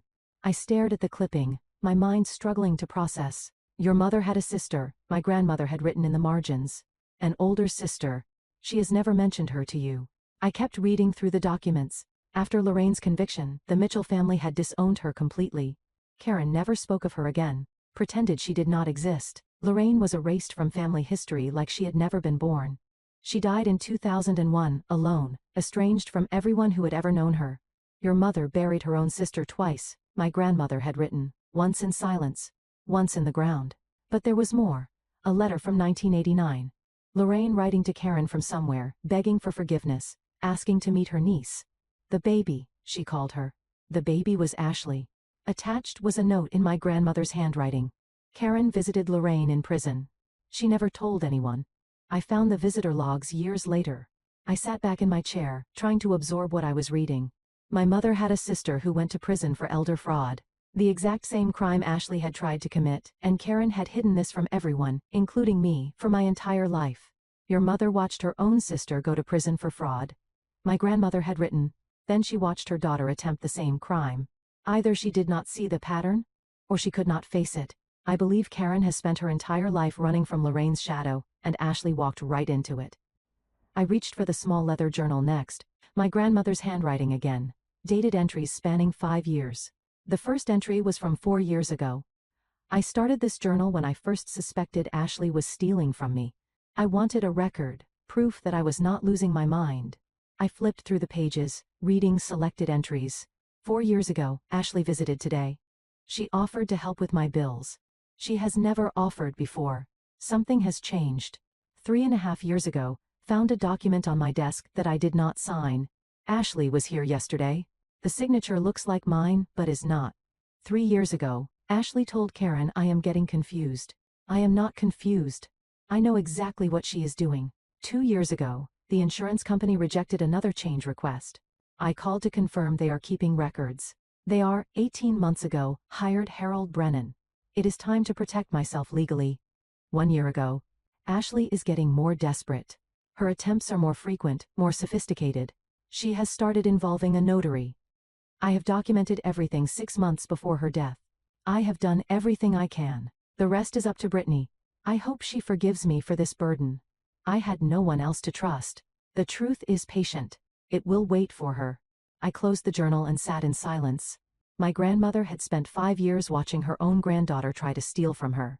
She had documented every attempt, every lie, every betrayal, not out of paranoia, out of love. She was building a case, building evidence, building a fortress of truth that Ashley could never penetrate, and she had done it all alone. I turned to the folder of trust documents next. The complete legal framework Harold had mentioned. But there was more here than just the trust. A detailed accounting of every asset, every protection, every contingency, insurance policy locked, Brittany as sole beneficiary. Living trust, established 4 years ago, updated annually. Savings account, joint ownership with Brittany added 3 years ago. House, transferred to trust, protected from probate.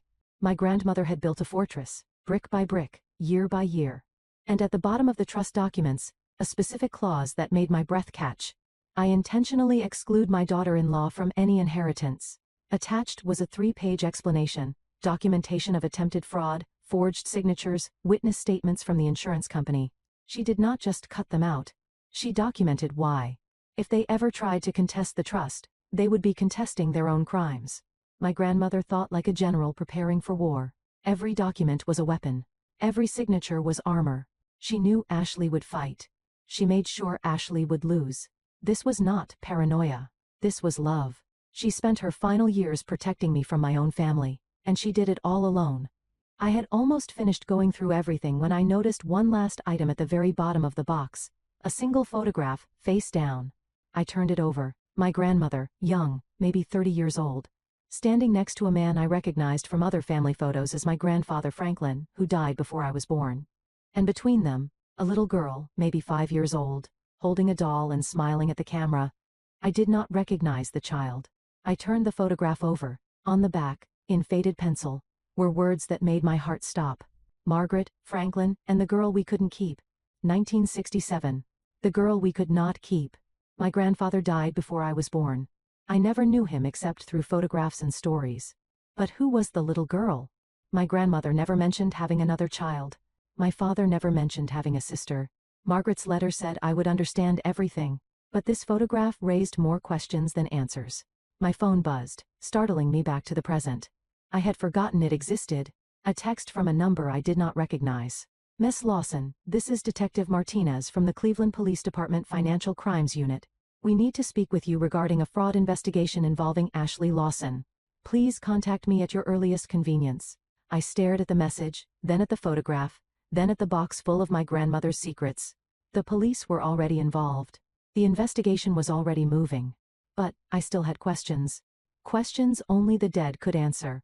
Who was the girl in the photograph? What happened in 1967? And why did my grandmother spend her last years preparing for a war against her own family? I gathered everything carefully, placed it back in the box, and walked out of the bank into the afternoon sun. Whatever was coming next, I was not facing it alone. I had my grandmother's army of documents, and I was ready to fight. I sat in my car outside First National Bank for a long time, engine off, hands on the steering wheel, staring at nothing. The metal box from the safety deposit sat on the passenger seat, filled with 40 years of family secrets. I had come looking for answers. I found a graveyard, Lorraine, Karen's criminal sister, erased from family history. Ashley following the same pattern, committing the same crime, blind to the shadow she was walking in. My grandmother's journal, 5 years of watching and documenting and preparing. And that photograph, the little girl no one ever mentioned, the girl we could not keep. Who was she? What happened to her? My grandmother's letter promised I would understand everything, but this photograph only added more questions. I looked at my phone again. Detective Martinez, Financial Crimes Unit. We need to speak with you regarding a fraud investigation involving Ashley Lawson. The police were already involved. This was not just family drama anymore. This was a criminal investigation. My sister might actually go to prison. I typed a response. I can meet tomorrow morning. Where? The reply came quickly.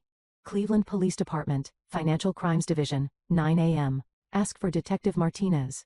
Tomorrow, I would tell the police about my sister. Tonight, I needed to understand that photograph. I drove home as the sun began to set. The metal box heavy beside me. By the time I reached my apartment, the sky was turning purple and gold, beautiful in a way that felt wrong given everything I had learned. I spread the contents of the box across my kitchen table. The photograph of the little girl propped against a coffee mug. Young Margaret, young Franklin, the unknown child between them. The girl we could not keep. 1967. I called Harold Brennan. He answered on the first ring as if he had been waiting. Miss Lawson, I take it you opened the box. I did. And I have questions. I imagine you do. There is a photograph at the bottom. My grandmother, my grandfather, and a little girl. The back says the girl we could not keep. Harold, who is she? There was a long pause on the line. When he spoke again, his voice was heavier than before. I was hoping you would not find that one. But you knew it was there. I knew. Margaret told me everything. But she wanted you to find it on your own. Who is she, Harold? Another pause. Then he said a name I had never heard before. The girl in that photograph. Her name was Catherine. She was your grandmother's daughter. Born in 1962. 5 years before that photo was taken. My mind went blank for a moment. Then it started racing. My father had a sister. He never mentioned. No one did. That was the agreement. What agreement? What happened to her? Harold sighed. And I could hear the weight of decades in that sound. That is not a story for the phone, Miss Lawson. Come to my office tomorrow afternoon, after you have spoken with the police. I will tell you everything. It is time you knew the whole truth. He paused. But I warn you, This secret is the reason your family broke apart long before Ashley ever stole a dime. I could not sleep that night, not even close. I sat at my kitchen table with my laptop, the photograph of Catherine beside me, and I started searching. Catherine, born 1962, my father's sister. If she existed, there had to be records. I searched birth records, Ohio vital statistics, public databases. It took almost an hour, but I found her. Catherine Marie Lawson, born March 1962, Cleveland, Ohio. Parents, Franklin Lawson and Margaret Lawson. She was real. She existed. But there was no death record matching that name, not in Ohio.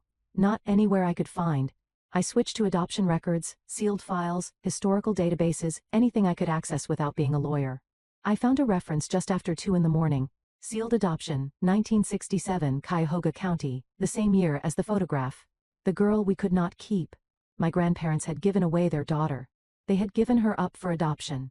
I kept searching, looking for any Catherine Lawson born in 1962 who might be living now. Too many results. No way to narrow it down without more information. She could be anywhere. She could be anyone. She might not even know she was adopted. I looked at the photograph again, then at the documents about Lorraine, then at Ashley's fraud attempts. My grandmother watched her own daughter get taken away, then watched Lorraine destroy herself with crime, then watched Ashley follow the same path. 3 generations of loss.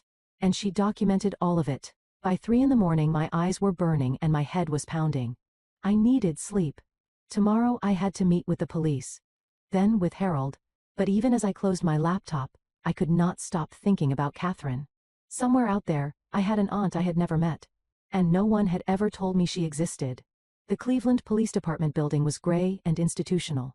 The kind of place designed to intimidate. I arrived at 8055, found parking, and walked through metal detectors into a lobby that smelled like floor wax and old coffee. Detective Martinez met me in the waiting area. Mid-40s, sharp eyes, dark hair pulled back in a practical ponytail. She moved with the efficiency of someone who had seen too much and learned to process it quickly. "Thank you for coming in, Miss Lawson. I know this must be difficult. I want to help. My grandmother deserves justice." Martinez nodded and led me to a small interview room. Fluorescent lights, metal table, chairs that were uncomfortable by design. "Let me tell you what we have found," she said, opening a folder between us. "Midwest Mutual Insurance forwarded their fraud report to us 3 days ago. We have been building a case since then." She paused, studying my face. "But here is what you might not know. Your sister's activities were not limited to your grandmother." I felt something cold settle in my stomach. "What do you mean?" Martinez pulled out several photographs and spread them on the table. Elderly faces I did not recognize. Ashley Lawson worked for Lakewood Senior Care Coordination for 4 years. In that time, we have identified at least 3 other elderly clients whose finances were compromised. She pointed to the first photograph. A woman with kind eyes and white hair, Dorothy Hendricks, 78 years old. She was one of Ashley's clients. Her daughter noticed discrepancies in her mother's accounts, small amounts missing each month. Martinez's expression darkened. When the daughter confronted Ashley, "Your sister convinced Dorothy that her own daughter was trying to control her money." Dorothy believed Ashley. She cut off contact with her daughter completely. The daughter filed a complaint with the company, but Ashley had already resigned by then. Dorothy died 6 months later, alone, still believing Ashley was her friend. I felt sick. She turned a mother against her own daughter. That is what the pattern suggests. Isolation, manipulation, theft. Your grandmother was different. She saw through it. Martinez pointed to the second photograph, an elderly man wearing a veteran's cap, Harold Chen, 83 years old.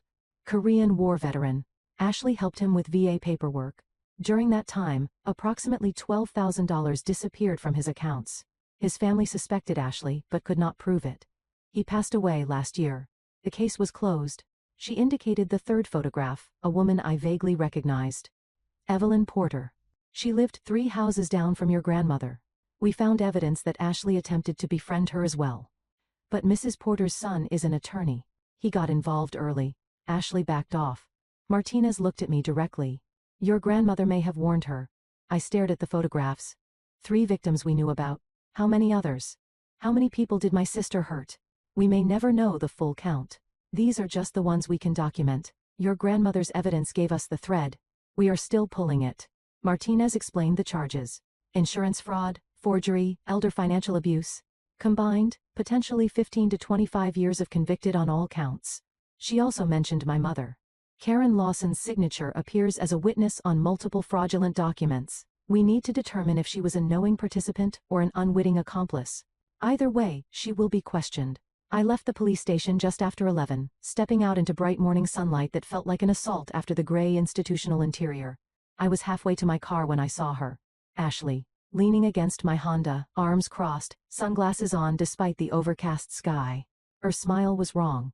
Too bright, too controlled. "Hey sis, we need to talk." I stopped walking. "How did you know I was here?" "I have been watching. I know you went to the insurance company. I know you went to the bank. And now the police station?" She pushed off from the car and walked toward me. "You are making a huge mistake, Brittany." I did not move closer. I did not run. I just stood there and watched her approach. "Look, I know things got complicated, but we are family. We can work this out." She tried a smile, the one that had worked on everyone our whole lives. "Whatever Grandma left you, we can split it 50-50. No lawyers, no drama. Just tell the police you made a mistake. Tell them you misunderstood the documents." I looked at my sister, really looked at her, and saw nothing but calculation behind her eyes. "I did not misunderstand anything, Ashley. I saw the forms you forged, 7 of them, over 3 years. I saw Mom's signature witnessing your fraud. There is nothing to work out." The charm dropped instantly. Her face went cold. "You think you are so smart. You think you have won." She stepped closer, voice dropping to something dangerous. "But you do not know what I know. You do not know what I can do. If you do not back off, I will destroy you. I will tell everyone you manipulated a dying old woman. I will make sure no one believes a word you say." I stood my ground. "The documents speak for themselves, Ashley. Grandma knew exactly what you were doing. She prepared for this for 5 years. You cannot manipulate your way out of evidence." Something flickered in her eyes. Fear, maybe? Or rage. "This is not over." She turned and walked to her own car, slammed the door and drove away. I watched her go, my heart pounding but my hands steady. She was right about one thing. It was not over, not even close. Harold Brennan's office felt different this time, smaller, heavier with secrets about to be told. He had tea waiting, as always. The photograph of Catherine on his desk between us. "You have had quite a morning, I hear." Ashley found me outside the police station. Harold nodded, unsurprised. "She is desperate. Desperate people make mistakes." He picked up the photograph, looking at it with something like sorrow. "You asked about Catherine. You deserved the truth." He set the photograph down gently. "Your grandmother was 24 when Catherine was born. Your grandfather was 27. They were young, happy, just starting out. Catherine was their miracle." Harold's voice grew heavier. "When Catherine was 4, she was diagnosed with a severe developmental condition. In 1966, there were no services, no support, no understanding. The doctors told Margaret and Franklin that Catherine would never live independently, that she would need constant care forever." He paused. "They recommended institutionalization. That is what people did back then." I felt cold. Institutionalization? Margaret refused at first. She fought for a year, but Franklin's health was failing. They had no money, no help from family. Harold looked at me with something like grief in his eyes, and then Margaret discovered she was pregnant again, with your father. The doctors said she could not care for both children. That something had to give. They found a specialized care facility in Pennsylvania, a good one, as these things went. He picked up the photograph again. Catherine was placed there in 1967. This photograph was taken the day before. Margaret visited her every month for 10 years, until Franklin died and the money ran out. His voice dropped. After that, the visits became less frequent, then stopped entirely. What happened to her? Catherine died in that facility in 1998. She was 36 years old. Margaret did not expect rolling down my cheeks. Your grandmother spent her whole life carrying that guilt. Harold continued. When she saw Ashley stealing from her, from an old woman, helpless, dependent on family, she saw Catherine. He looked at me with intensity. She saw every old person abandoned by the people who should have protected them. That is why she fought so hard. That is why she documented everything. It was not about money. It was about making sure no one else was thrown away. I understood now. Finally, completely. My grandmother lost her daughter, then spent her life trying to protect everyone else's, and my sister tried to steal from her anyway. I wiped my eyes and straightened my shoulders. Ashley threatened me this morning, said she would destroy me. Harold looked at me steadily. What will you do? I am going to finish what my grandmother started. I am going to make sure the truth comes out. All of it. My phone buzzed. A text from Karen. Brittany, Ashley told me what you are doing. We need to talk as a family. Come to dinner tomorrow. Let us fix this. My mother still thought this was something that could be fixed over pot roast. She had no idea what was coming. None of them did. I stood in front of my closet on Sunday afternoon, trying to decide what to wear to my own family's destruction. Dark blue dress, professional but not severe. Flat shoes because I might need to leave quickly. Nothing that said I was celebrating, nothing that said I was mourning. I was going to dinner with my mother and sister. It felt like going to war. The invitation had come from Karen the day before. Come to dinner tomorrow. Let us fix this. As if fraud and forgery and 5 years of theft could be fixed over pot roast and mashed potatoes. As if we could sit around the dining room table and pretend we were still a family. But I was going. Not because I thought anything could be fixed. Because I needed to see their faces when they realized how much I knew. I put a small folder in my purse. Copies of key documents. Not everything. Just enough. I was not going to ambush them with evidence. I was going to let them hang themselves with their own lies first. Harold had called me that morning with advice. Be careful, Miss Lawson. Cornered people are dangerous. Do not go looking for a fight. But do not back down from one either. And remember, you are not there to punish them. You are there for the truth. My grandmother spent 5 years preparing for this moment. I had 5 hours. It would have to be enough. The drive to Parma took 20 minutes. My mother lived in a split-level house from the 70s. Beige siding. Attached garage. The house I had grown up in after my father married Karen. It never felt like home. Not really. Just a place where I was tolerated until I was old enough to leave. Ashley's BMW was already in the driveway. Sleek, expensive, probably leased. My sister always looked richer than she was. Image was everything to her. Reality was just an inconvenience. I parked on the street and sat in my car for a moment, steadying myself. The folder in my purse felt heavier than it should have. The truth always weighs more than lies. I walked up the familiar path to the front door. The garden was overgrown, weeds pushing through the flower beds. My mother used to keep it perfect. Now she could not be bothered. The door opened before I could knock. Karen stood there in an apron, forcing a smile that did not reach her eyes. Brittany, you came. I was not sure you would. She hugged me. Stiff, brief, performative. The way she always hugged me. Like an obligation she was checking off a list. Come in, come in. Dinner is almost ready. The house smelled like pot roast and something baking. Familiar smells from a childhood that never felt quite right. I walked into the living room and noticed immediately that something was missing. The photographs, the ones that used to line the mantel and fill the shelves. My grandmother's face was nowhere to be seen. Every picture of Margaret had been removed. My grandmother had been erased from this house already, as if she never existed. A voice came from the kitchen. Is that Brittany finally decided to show up? Ashley appeared in the doorway. She looked different from the parking lot confrontation. Softer, more controlled. She was wearing a simple sweater and jeans, her hair down, minimal makeup. The concerned sister look, new strategy. She was going to play nice tonight. I wondered how long that would last. We sat down at the dining room table. 3 place settings arranged around the end. Karen at the head, Ashley and me across from each other, like a tribunal or a firing squad. The food was served, pot roast, mashed potatoes, green beans, normal food. As if this were a normal dinner. As if we were a normal family gathering to share a meal and catch up on our lives. Karen spoke first. Her voice carefully measured. I thought we could talk like a family without lawyers, without police, without all this unpleasantness. She passed the potatoes, not meeting my eyes. We have had a difficult few weeks losing Margaret dealing with the estate, but we are still family. That has to mean something. Ashley nodded along, eating calmly, playing her part. Mom is right, Brittany. We got off on the wrong foot. I know I reacted badly at the funeral. I was grieving. We all were. She looked at me with practiced sincerity. I should not have thrown away that policy. That was wrong of me. I am sorry. The apology sounded rehearsed. Because it was. They had practiced this. Probably spent all day preparing their script, deciding who would say what, planning how to manage me back into compliance. I did not respond immediately. I just watched. Ashley's hands were steady, but she was not really eating, just moving food around her plate.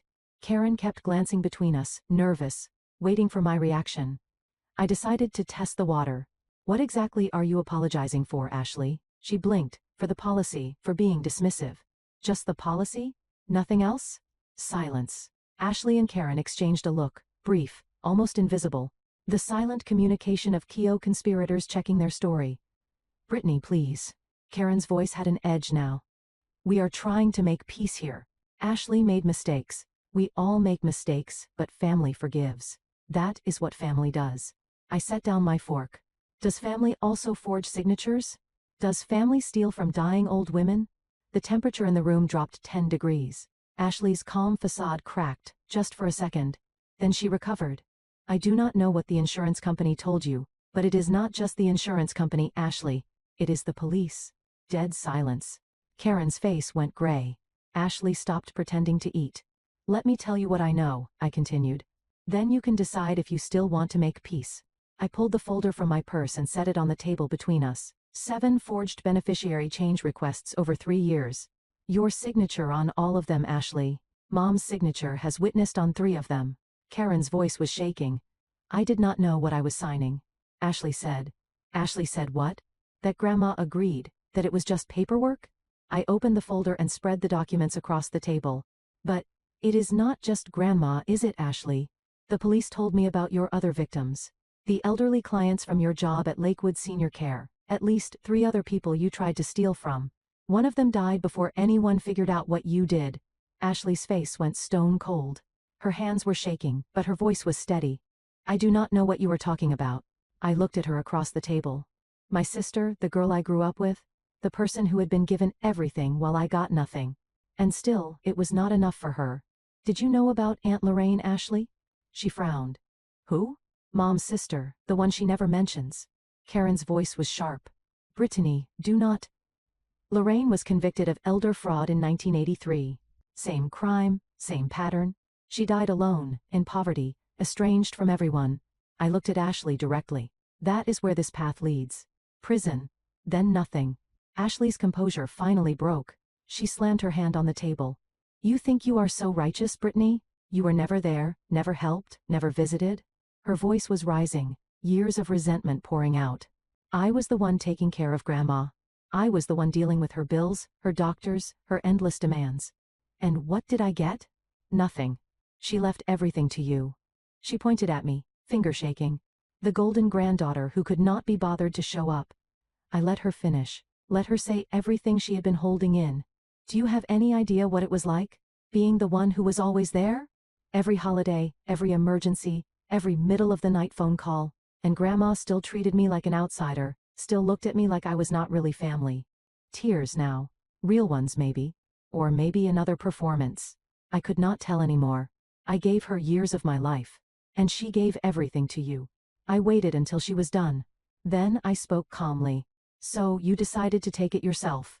You could not earn it, so you would steal it. That is not injustice, Ashley. That is entitlement. Karen tried to intervene. Both of you, please. I turned to her. And you, Mom. You knew. Maybe not everything, but enough. You watched Ashley help Grandma for years. You signed papers without reading them. Did you ever wonder why Ashley was so interested in an old woman's finances? Karen had no answer. Just tears streaming down her face. Grandma knew, by the way, I continued. She knew everything. She spent 5 years documenting what you were doing, building evidence. She hired a lawyer, set up a trust, locked down her accounts. I looked at Ashley. She was never confused. She was watching you. Ashley's face showed shock. Then rage. Then something that might have been grief. She knew. The whole time. She knew. And she chose to wait. Because she wanted me to be the one to finish it.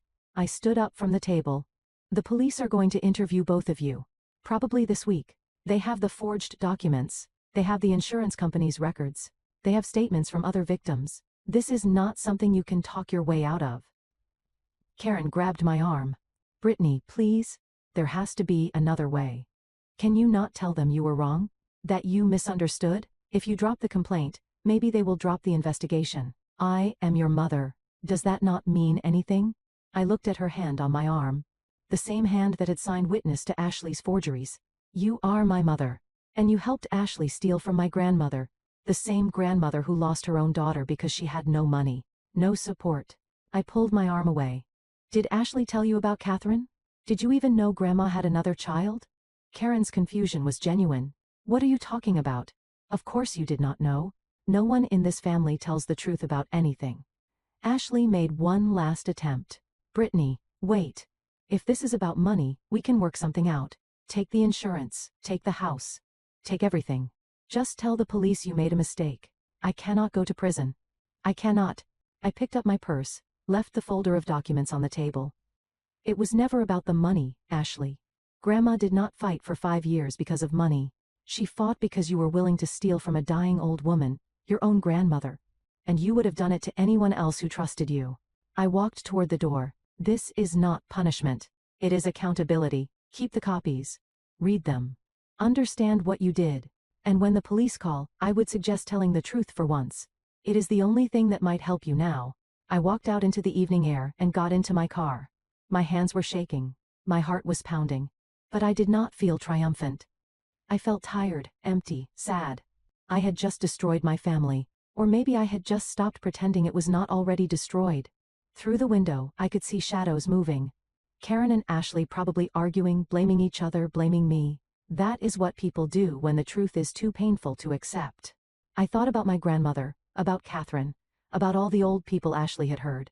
Some things are more important than family peace. Truth is one of them. My phone buzzed. A text from Detective Martinez. Miss Lawson wanted to let you know. We have made an arrest. Ashley Lawson was taken into custody this evening on charges of insurance fraud, forgery and elder financial abuse. Her bail hearing is tomorrow. I read the text twice. While I was at dinner confronting my family, the police were building their case.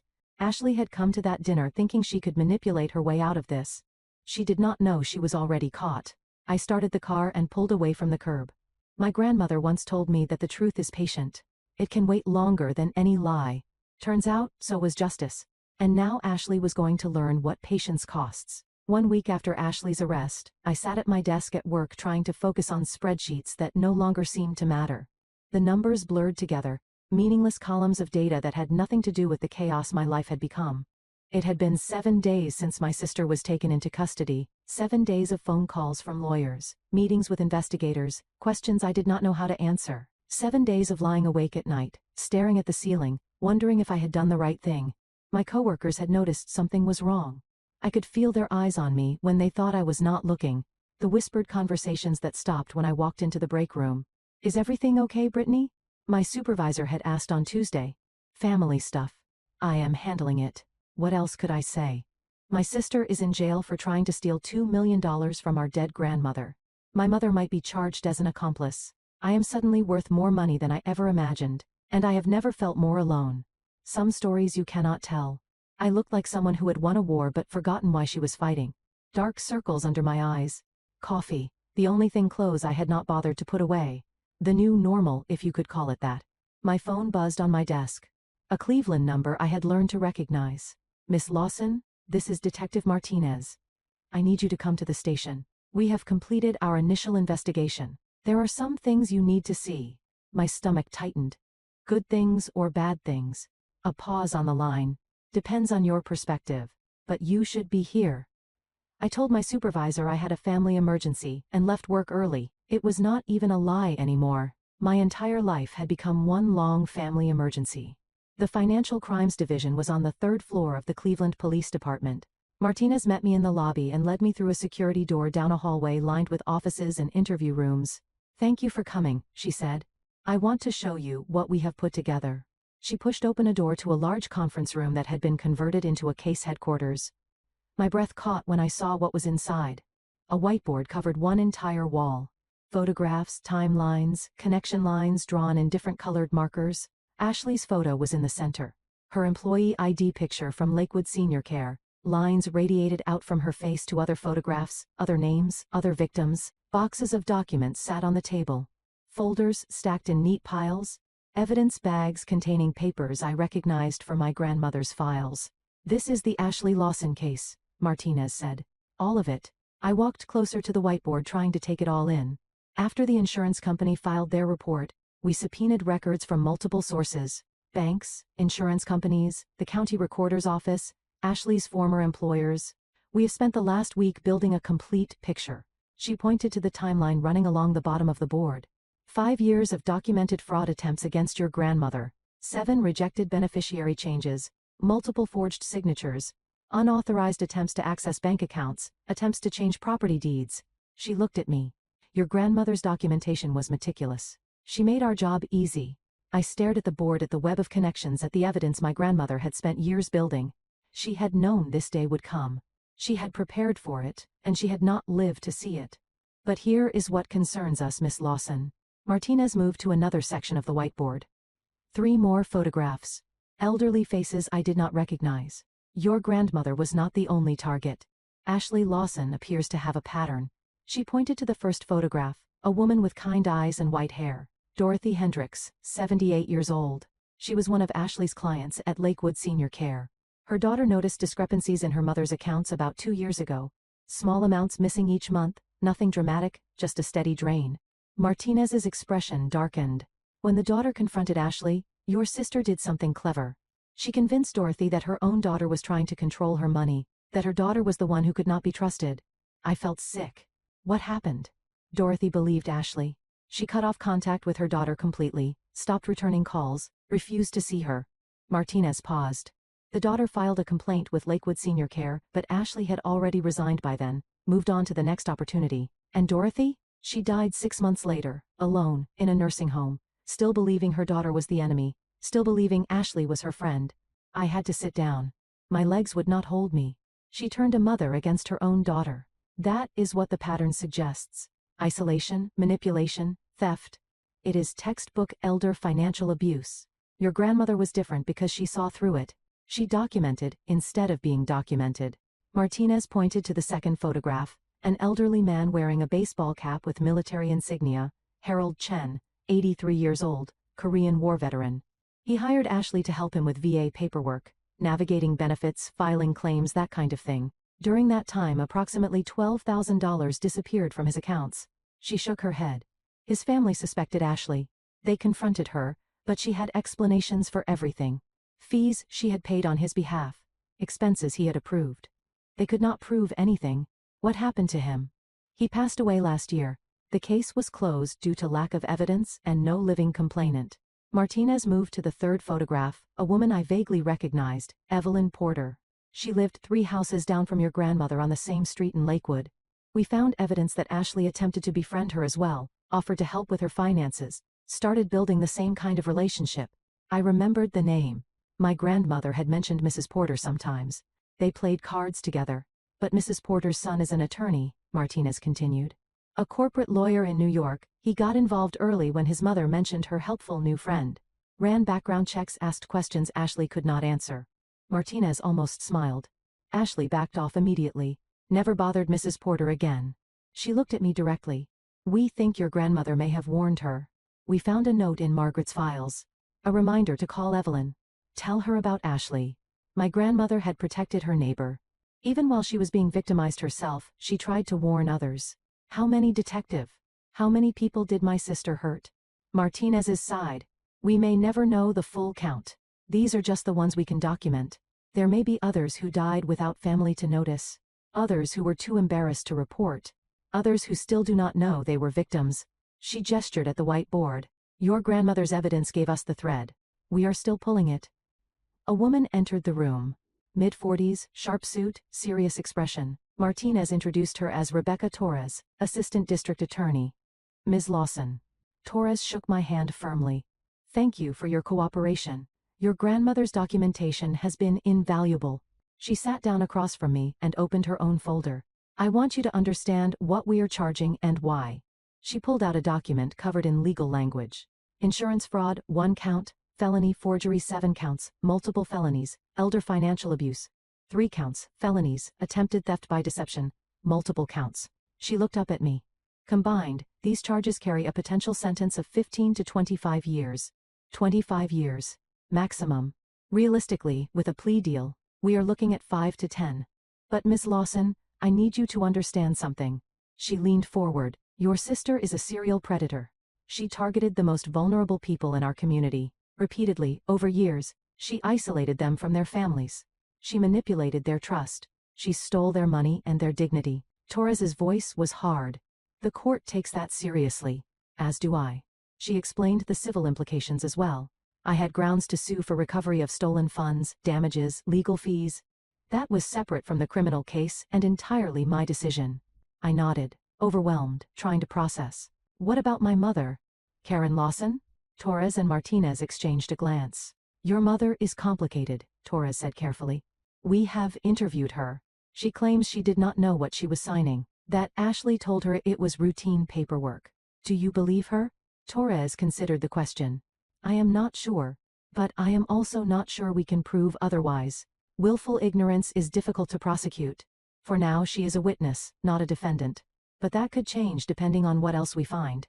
Martinez offered to show me the recording of my mother's interview. I hesitated, then agreed. I needed to understand. They led me to a small room with a monitor. Martinez queued up the video. Karen appeared on screen, sitting in an interview room similar to the one we had just left. She looked older than I remembered. Smaller. Her hair was not done. Her makeup was missing. Her hands fidgeted constantly with the strap of her purse. Martinez was on screen across from her asking questions. Mrs. Lawson, your signature appears on 3 forged documents.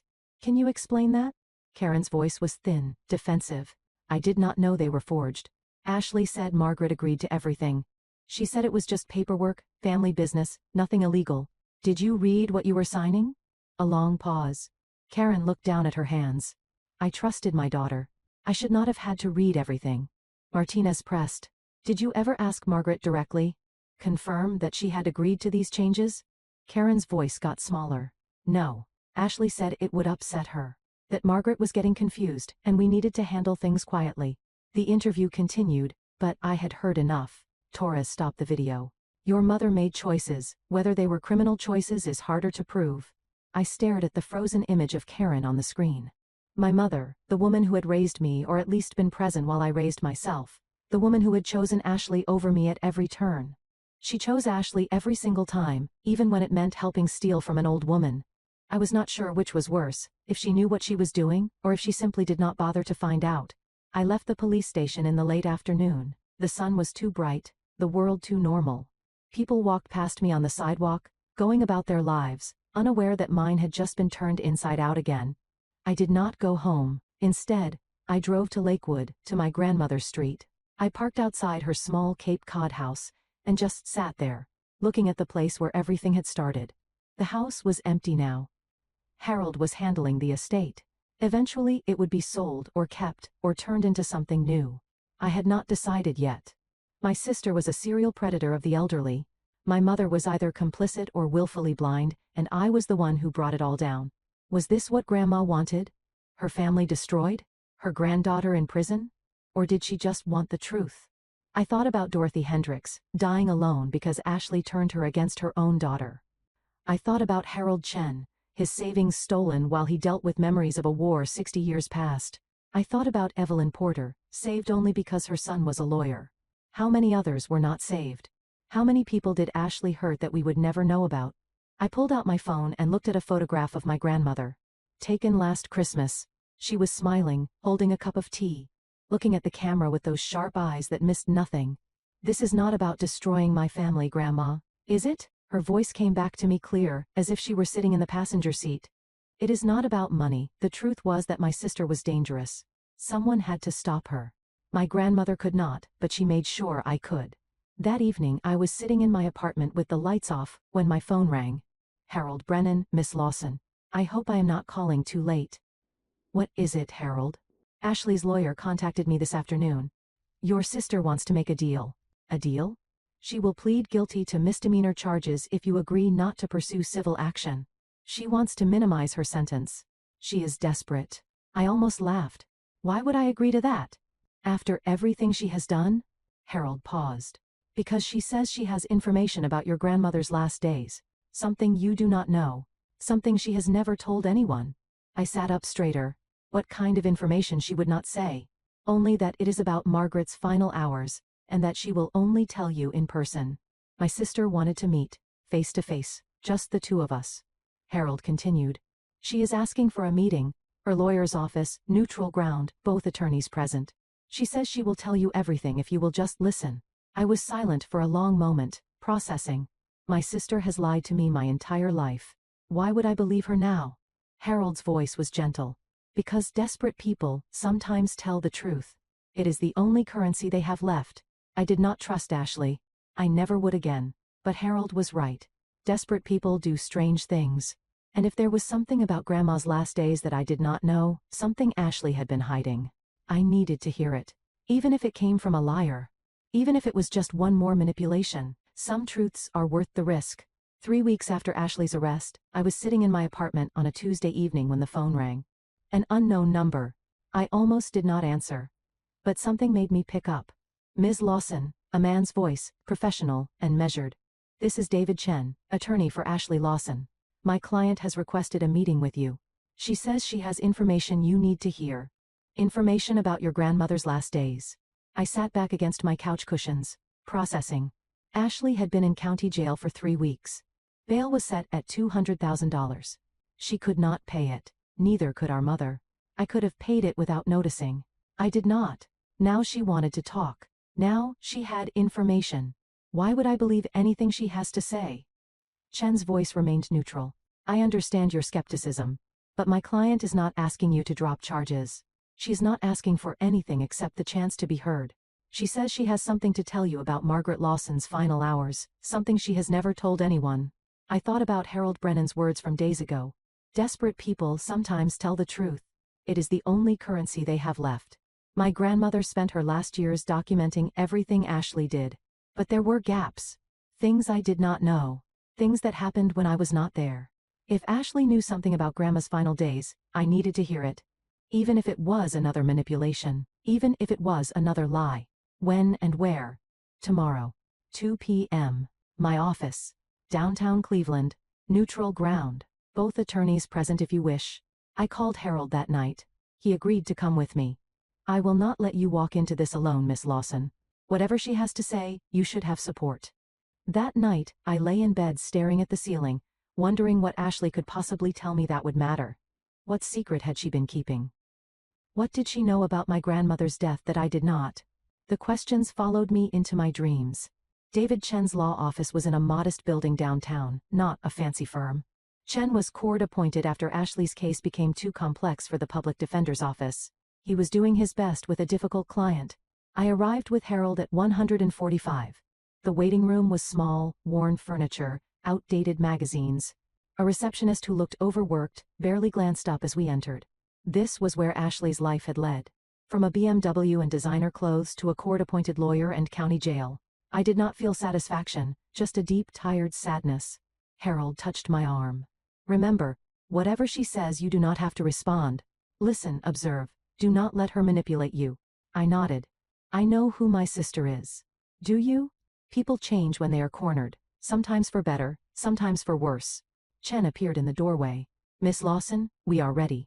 I followed him down a narrow hallway to a small conference room, one window, harsh fluorescent lights, a table with 4 chairs.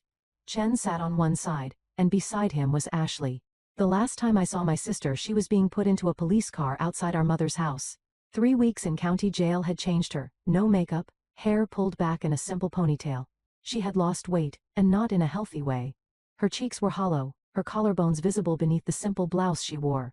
Dark circles under her eyes suggested she had not been sleeping any better than I had. My sister had always been perfect, polished, in control. The woman across from me looked broken. Our eyes met as I entered the room, no hostility, no charm, just exhaustion. Hey, Britt, Ashley. I sat down across from her. Harold took the chair beside me. The table between us felt like a battlefield. Chen spoke first. Thank you for coming, Miss Lawson. My client asked for this meeting. She has information she wants to share, and she wants to explain some things. He glanced at Ashley, then back at me. This is not a negotiation. She is not asking you to drop charges. She just wants to be heard. After that, whatever you decide is up to you. I looked at my sister. Waited. Ashley cleared her throat. Her voice was rough, like she had not been using it much. I know you have no reason to believe anything I say. I have lied to you, to Mom, to everyone. She looked down at her hands on the table. I noticed they were trembling slightly. But there is something you do not know about Grandma, about her last days. I think you need to hear it. And I think I need to say it. I kept my expression neutral. I am listening. Ashley took a breath and began. I did not start out trying to steal from her. I need you to understand that. When I first started helping Grandma with her paperwork, I really was just helping. She was getting older. Things were getting confusing for her. I wanted to be useful. She paused, gathering herself. Then I saw her accounts, the insurance policy, the savings. She had so much more than anyone knew, and she was just sitting on it, not spending it, not enjoying it, just hoarding it. Her voice took on an edge of old resentment. And I thought, why? Why save all this money if you are never going to use it? I waited. Let her talk. I was drowning Brittany, credit card debt, car payments, rent I could barely make. I looked successful, but I was one missed paycheck from disaster. She laughed bitterly, and there was Grandma with hundreds of thousands of dollars living like a miser, clipping coupons, driving a car older than both of us. I told myself I was just redistributing, taking what she was not using. I told myself she would not even notice. She noticed, I said quietly. She noticed everything. Ashley nodded, her eyes glistening. I know that now. But back then, I convinced myself she was too old, too confused. I needed her to be confused, so I could keep telling myself what I was doing was okay. She wiped her eyes with the back of her hand. The first time the insurance company rejected my form, I panicked. I thought I had been caught. I thought police would show up any day. But nothing happened. So I tried again and again. Each rejection made me more desperate, more creative. I could not stop. I was in too deep. Ashley looked at me directly. I became someone I did not recognize, and the worst part? I blamed Grandma for it, for making me become this. I let the silence sit between us, processing, waiting. There is something else, Ashley said. Something you do not know about the end. She took another shaky breath. You were not there when Grandma was in the hospital, those last few days. But I was. I stiffened. You visited her? You never said. No one knew. I went alone, the night before she died. I stared at my sister trying to read her face. What happened? Ashley's voice dropped almost to a whisper. She was so small in that bed, so fragile. I almost did not go in. I stood outside her room for 10 minutes trying to decide. But something pulled me inside. Guilt, maybe, or hope. I thought maybe I could fix things, apologize, get her to change the policy, one last try. She wiped her eyes again. She was awake, weak but awake, and her eyes, Brittany. Her eyes were sharp, like they had always been. She was not confused at all. She looked at me and said, I know why you are here, Ashley. I tried to explain, tried to apologize, tried to make her understand why I needed the money, why I had done what I did. She just listened, did not interrupt, did not argue. Ashley's voice broke. When I finished talking, she reached out and took my hand. Her grip was so weak, but she held on. And she said something I will never forget. Ashley looked at me, tears streaming down her face now. She said, I forgive you, Ashley, but I do not trust you. The forgiveness is for my soul. The trust is for Brittany. She is the one who will do what is right. You never could. The room was completely silent. I could hear my own heartbeat. I left that hospital room knowing everything was over, Ashley continued. She was not going to change the policy. She was not going to give me anything, and she was at peace with that. She died the next morning. Those were the last words she ever said to me. I forgive you, but I do not trust you. I sat with that for a long moment. My grandmother spent her last night on earth, forgiving the woman who tried to rob her. That was so like her. Grace that no one deserved. Why are you telling me this, Ashley? What do you want from me? Ashley shook her head. Nothing. I am not asking you to drop charges. I know I am going to prison. My lawyer says probably 3 to 5 years. She looked at me with something that might have been acceptance. I just needed you to know that Grandma was not fooled, not even at the end, and I needed to say it out loud. What I did, who I became. She paused. The program here, in county, there is a counselor. She has been helping me understand why I did this. They call it entitled thinking, believing the world owes you something. She almost smiled, but it was sad. I had it bad, Brittany. I do not know if I can fix it, but I am trying to understand it. I do not expect you to write back if I write to you. But I wanted you to know I am not just sitting in there feeling sorry for myself. I am trying to become someone Grandma would not be ashamed of. Maybe it is too late, but I am trying. I looked at my sister across that table. The woman who had lied to me my whole life. The woman who had tried to steal nearly $2 million from our dying grandmother. The woman who had turned other old people against their own families. And I saw something I had not expected, not a monster, Just a broken person who had made terrible choices and was finally starting to face them. I am not going to drop the charges, Ashley. You are right about that. What you did was wrong, to Grandma, to those other people, to our family. I paused. But I am not going to pursue civil damages beyond what the court orders. You will go to prison. You will pay restitution, but I will not try to destroy you completely. Ashley looked up, surprised. Why? Because Grandma forgave you, and maybe someday I will too, but not today, and not for a long time. I stood to leave. Today I am just tired of hating you. Before I reached the door, Ashley spoke again. Wait, there is one more thing. She reached into a folder Chen had been holding, pulled out an envelope, old and yellowed. Grandma gave this to me that night. At the hospital she said to give it to you when I was ready to tell the truth. She held out the envelope with trembling hands. I was not ready until now. I took the envelope. The handwriting on the front was immediately familiar. My grandmother's careful script for Brittany, from your grandmother's last night. She wrote this the night before she died. Ashley nodded. She knew she did not have long. She wanted you to have her final words. Her voice cracked. I have been carrying it for a month. It felt like a weight I could not put down. I looked at the envelope in my hands. My grandmother's last letter, written hours before she died, carried by Ashley through her arrest, her arraignment, her weeks in jail. I am not reading this here. I tucked the envelope into my purse. Thank you for telling me the truth, Ashley. Finally, I turned to leave. At the door, I paused and looked back. Ashley looked smaller than ever. Alone at that table, her lawyer beside her, but somehow still alone. The confident, manipulative sister I had known my whole life was gone. In her place was just a woman facing the consequences of her choices. Good luck at the trial, Ashley. I mean that. She looked up at me with red eyes. I know. That is what makes it worse. I walked out of that office with Harold beside me. The envelope heavy in my bag. My grandmother's last letter. Written the night before she died. Whatever was inside, it had waited a month to reach me. It could wait a little longer. Until I was ready to let her go. The morning of the sentencing hearing, I woke before my alarm. 547. The numbers glowing red in the darkness of my bedroom. I lay there for a moment, staring at the ceiling, trying to remember how to breathe normally. Today my sister would be sentenced for her crimes. Today it would finally be over. I got out of bed and moved through my morning routine with careful deliberation. Shower, coffee, clothes laid out the night before.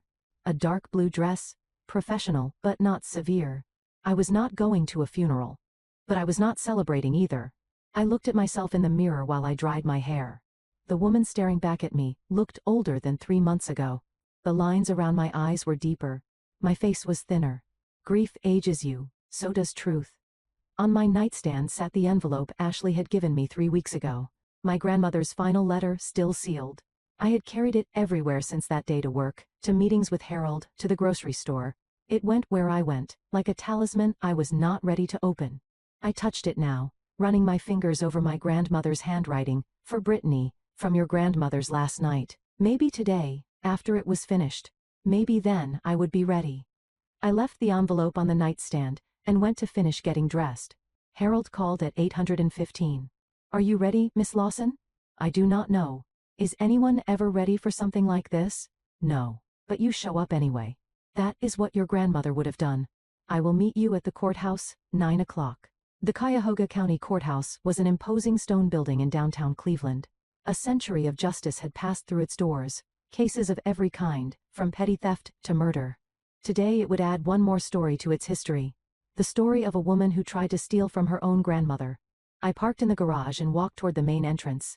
The morning sun was sharp against the building's facade, making me squint. A small cluster of people stood near the doors, and I realized with a sinking feeling that some of them were reporters. Elder fraud cases do not usually draw cameras, but Sister Sends Sister to Prison apparently does. A reporter approached me with a microphone. Miss Lawson, can you comment on? I walked past without responding. I had nothing to say to them. My story would speak for itself. Inside the courthouse, I passed through security, metal detectors, the smell of old wood and anxiety. Harold was waiting in the lobby, dressed in his usual understated suit. The prosecution is ready, he said. The defense has accepted the plea.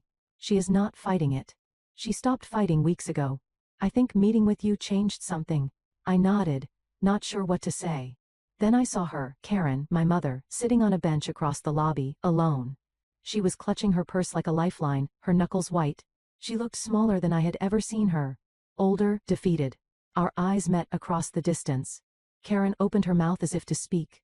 Her lips formed my name. I looked away, and walked toward the courtroom.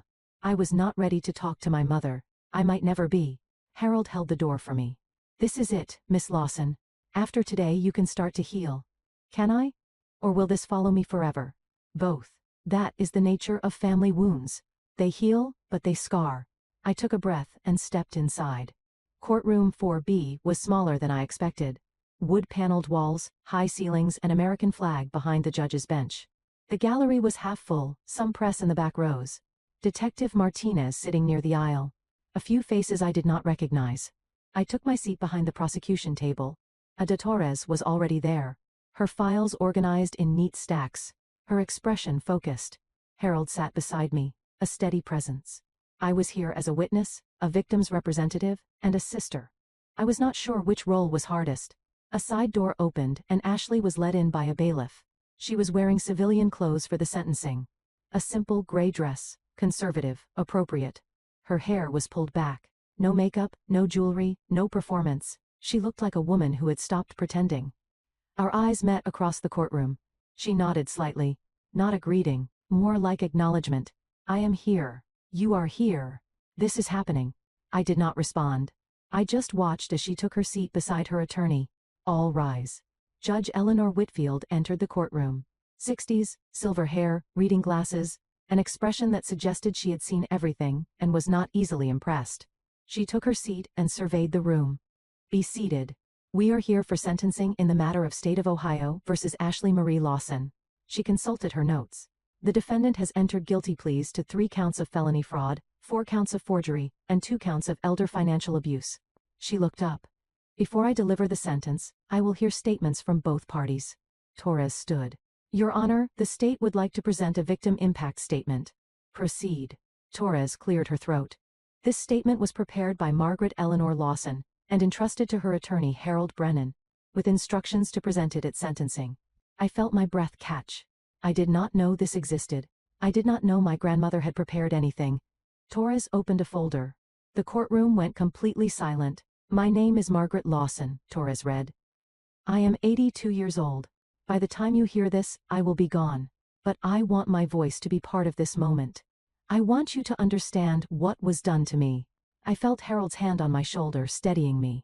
For 5 years I watched my own granddaughter try to steal everything I had. She forged my signature. She lied to my family. She tried to convince everyone I was losing my mind. Torres paused, letting the words settle. I was not losing my mind. I knew exactly what was happening. I documented everything. I prepared. I waited. I could not stop the tears from coming.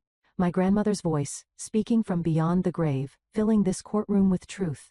Ashley is not a monster. She is a woman who lost her way. She chose greed over love. She chose lies over truth. She chose herself over everyone else. I forgave her for that. On my last night on earth, I told her so. But forgiveness is not the same as freedom from consequences. Justice matters. Accountability matters. The truth matters. Torres turned the page. I asked the court to hold my granddaughter accountable for what she has done. Not for revenge, not for cruelty, but because every person who was hurt by her deserves to know that their suffering was seen. Dorothy Hendricks, who died alone because Ashley turned her against her own daughter. Harold Chen, who served his country and was repaid with theft. And me. An old woman who spent her final years fighting a battle no grandmother should have to fight. Torres looked up at the judge. The truth is patient. It can wait longer than any lie. Today, the truth has finally arrived. I hope it brings peace. She set down the paper. The courtroom was silent. I wiped my eyes with trembling hands. My grandmother had prepared for this. Even in death, she was still fighting. Judge Whitfield turned to the defense table. Does the defendant wish to make a statement before sentencing? David Chen nodded to Ashley. She stood slowly, gripping the edge of the table. Your Honor, I do not have a prepared speech. I do not think I could write one that would be good enough. Her voice was rough but steady, my grandmother's words. She said, I am not a monster. I am not sure that is true. I did terrible things. To her, to other people, to my own family. She took a breath. I told myself I deserved what I was taking. that I was owed something for all my sacrifices. I was wrong. I was just a thief who could not admit it. She turned slightly, addressing the gallery. To Dorothy Hendricks's family, I am sorry I took her final years from you. To Harold Chen's family, I am sorry I stole from a man who gave so much. Her voice broke. To my grandmother, I know you cannot hear me, but I am sorry I made you spend your last years protecting yourself from me. Then she looked directly at me. And to my sister, you did what was right, even when it cost you everything. Grandma chose well. I understand that now. She paused. I do not expect you to forgive me, but I want you to know, I finally see clearly. Whatever happens next, I earned it. She sat down. Her attorney touched her arm. A small comfort in a terrible moment. My sister had finally stopped performing. Whether the change was real, only time would tell. Judge Whitfield removed her reading glasses and looked at Ashley. I have reviewed all the evidence, heard the statements, and considered the defendant's plea. Her voice was measured but firm. Miss Lawson, your crimes represent a systematic betrayal of trust. You targeted vulnerable people, the elderly, the isolated, those who depended on you. You manipulated your own grandmother for years. You stole from people who trusted you. These are not mistakes. They are choices. And choices have consequences. She picked up a document. On the charges of felony fraud, forgery, and elder financial abuse, I sentence you to 6 years in state prison. You will serve a minimum of 4 years before parole eligibility. Ashley closed her eyes briefly, absorbing the blow. Upon release, you will be on probation for 5 years. You are permanently barred from working in any capacity involving elderly persons or financial services. Full restitution is ordered to all identified victims and their estates. The judge looked at Ashley directly. Do you understand the terms of this sentence? Yes, Your Honor. From somewhere behind me in the gallery, I heard a sound, a sob.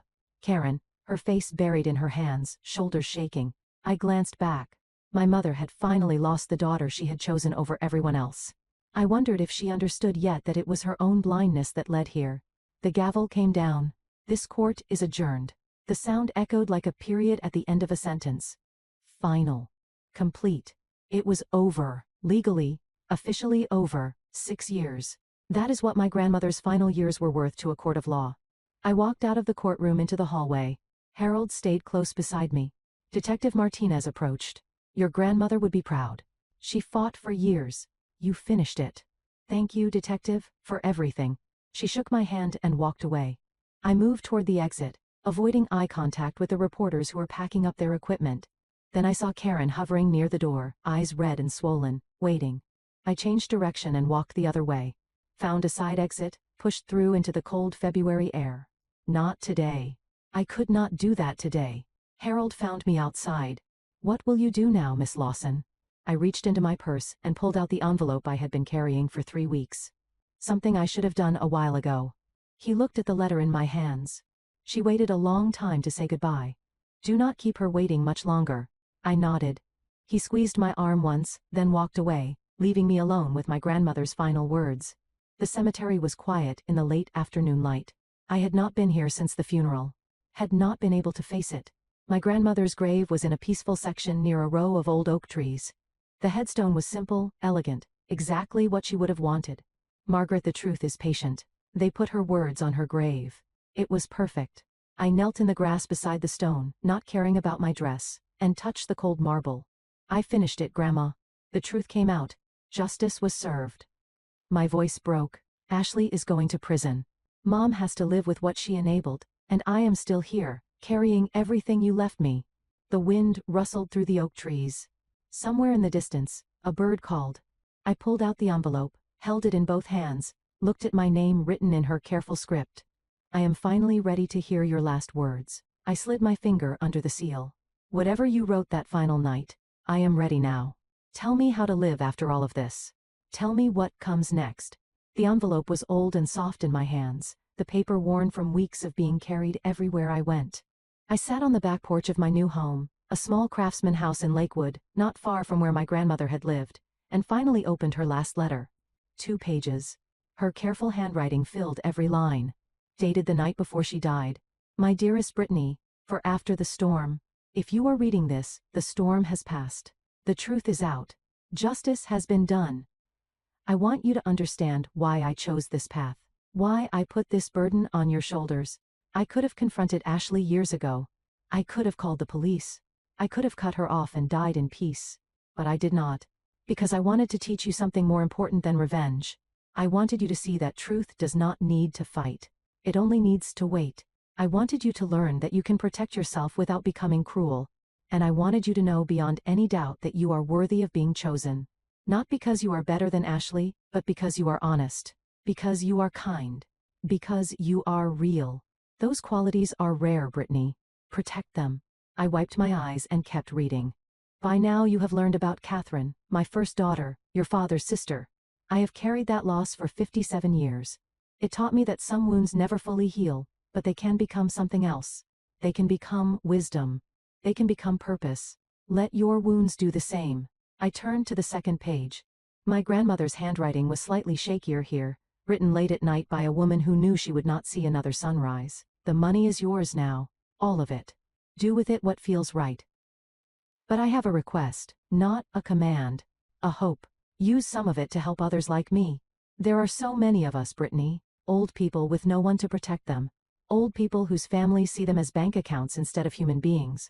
Old people who are told they are confused when they are seeing clearly for the first time. I was lucky. I had resources. I had a sharp mind. I had you. Most do not have any of those things. If you can find a way to help them, whether through money or time or just attention, please do. Not because I am asking, because it is right. If you do this, my life will have meant something beyond myself, and Catherine's loss will finally have a purpose. Her closing words blurred through my tears. I am writing this, knowing I will not see the sunrise.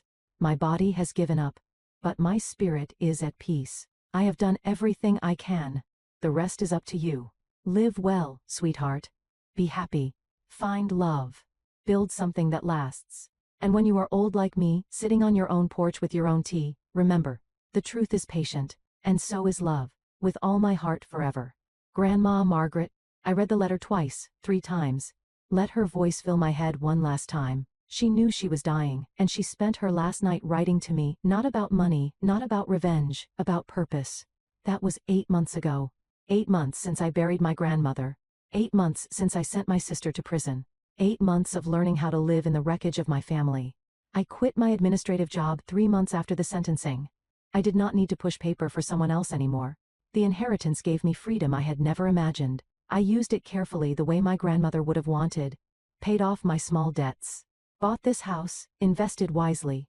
My grandmother taught me about compound interest when I was 12 years old.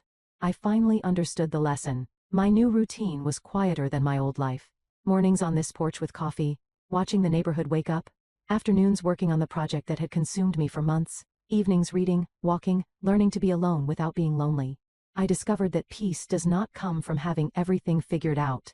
It comes from accepting that some things will never be figured out.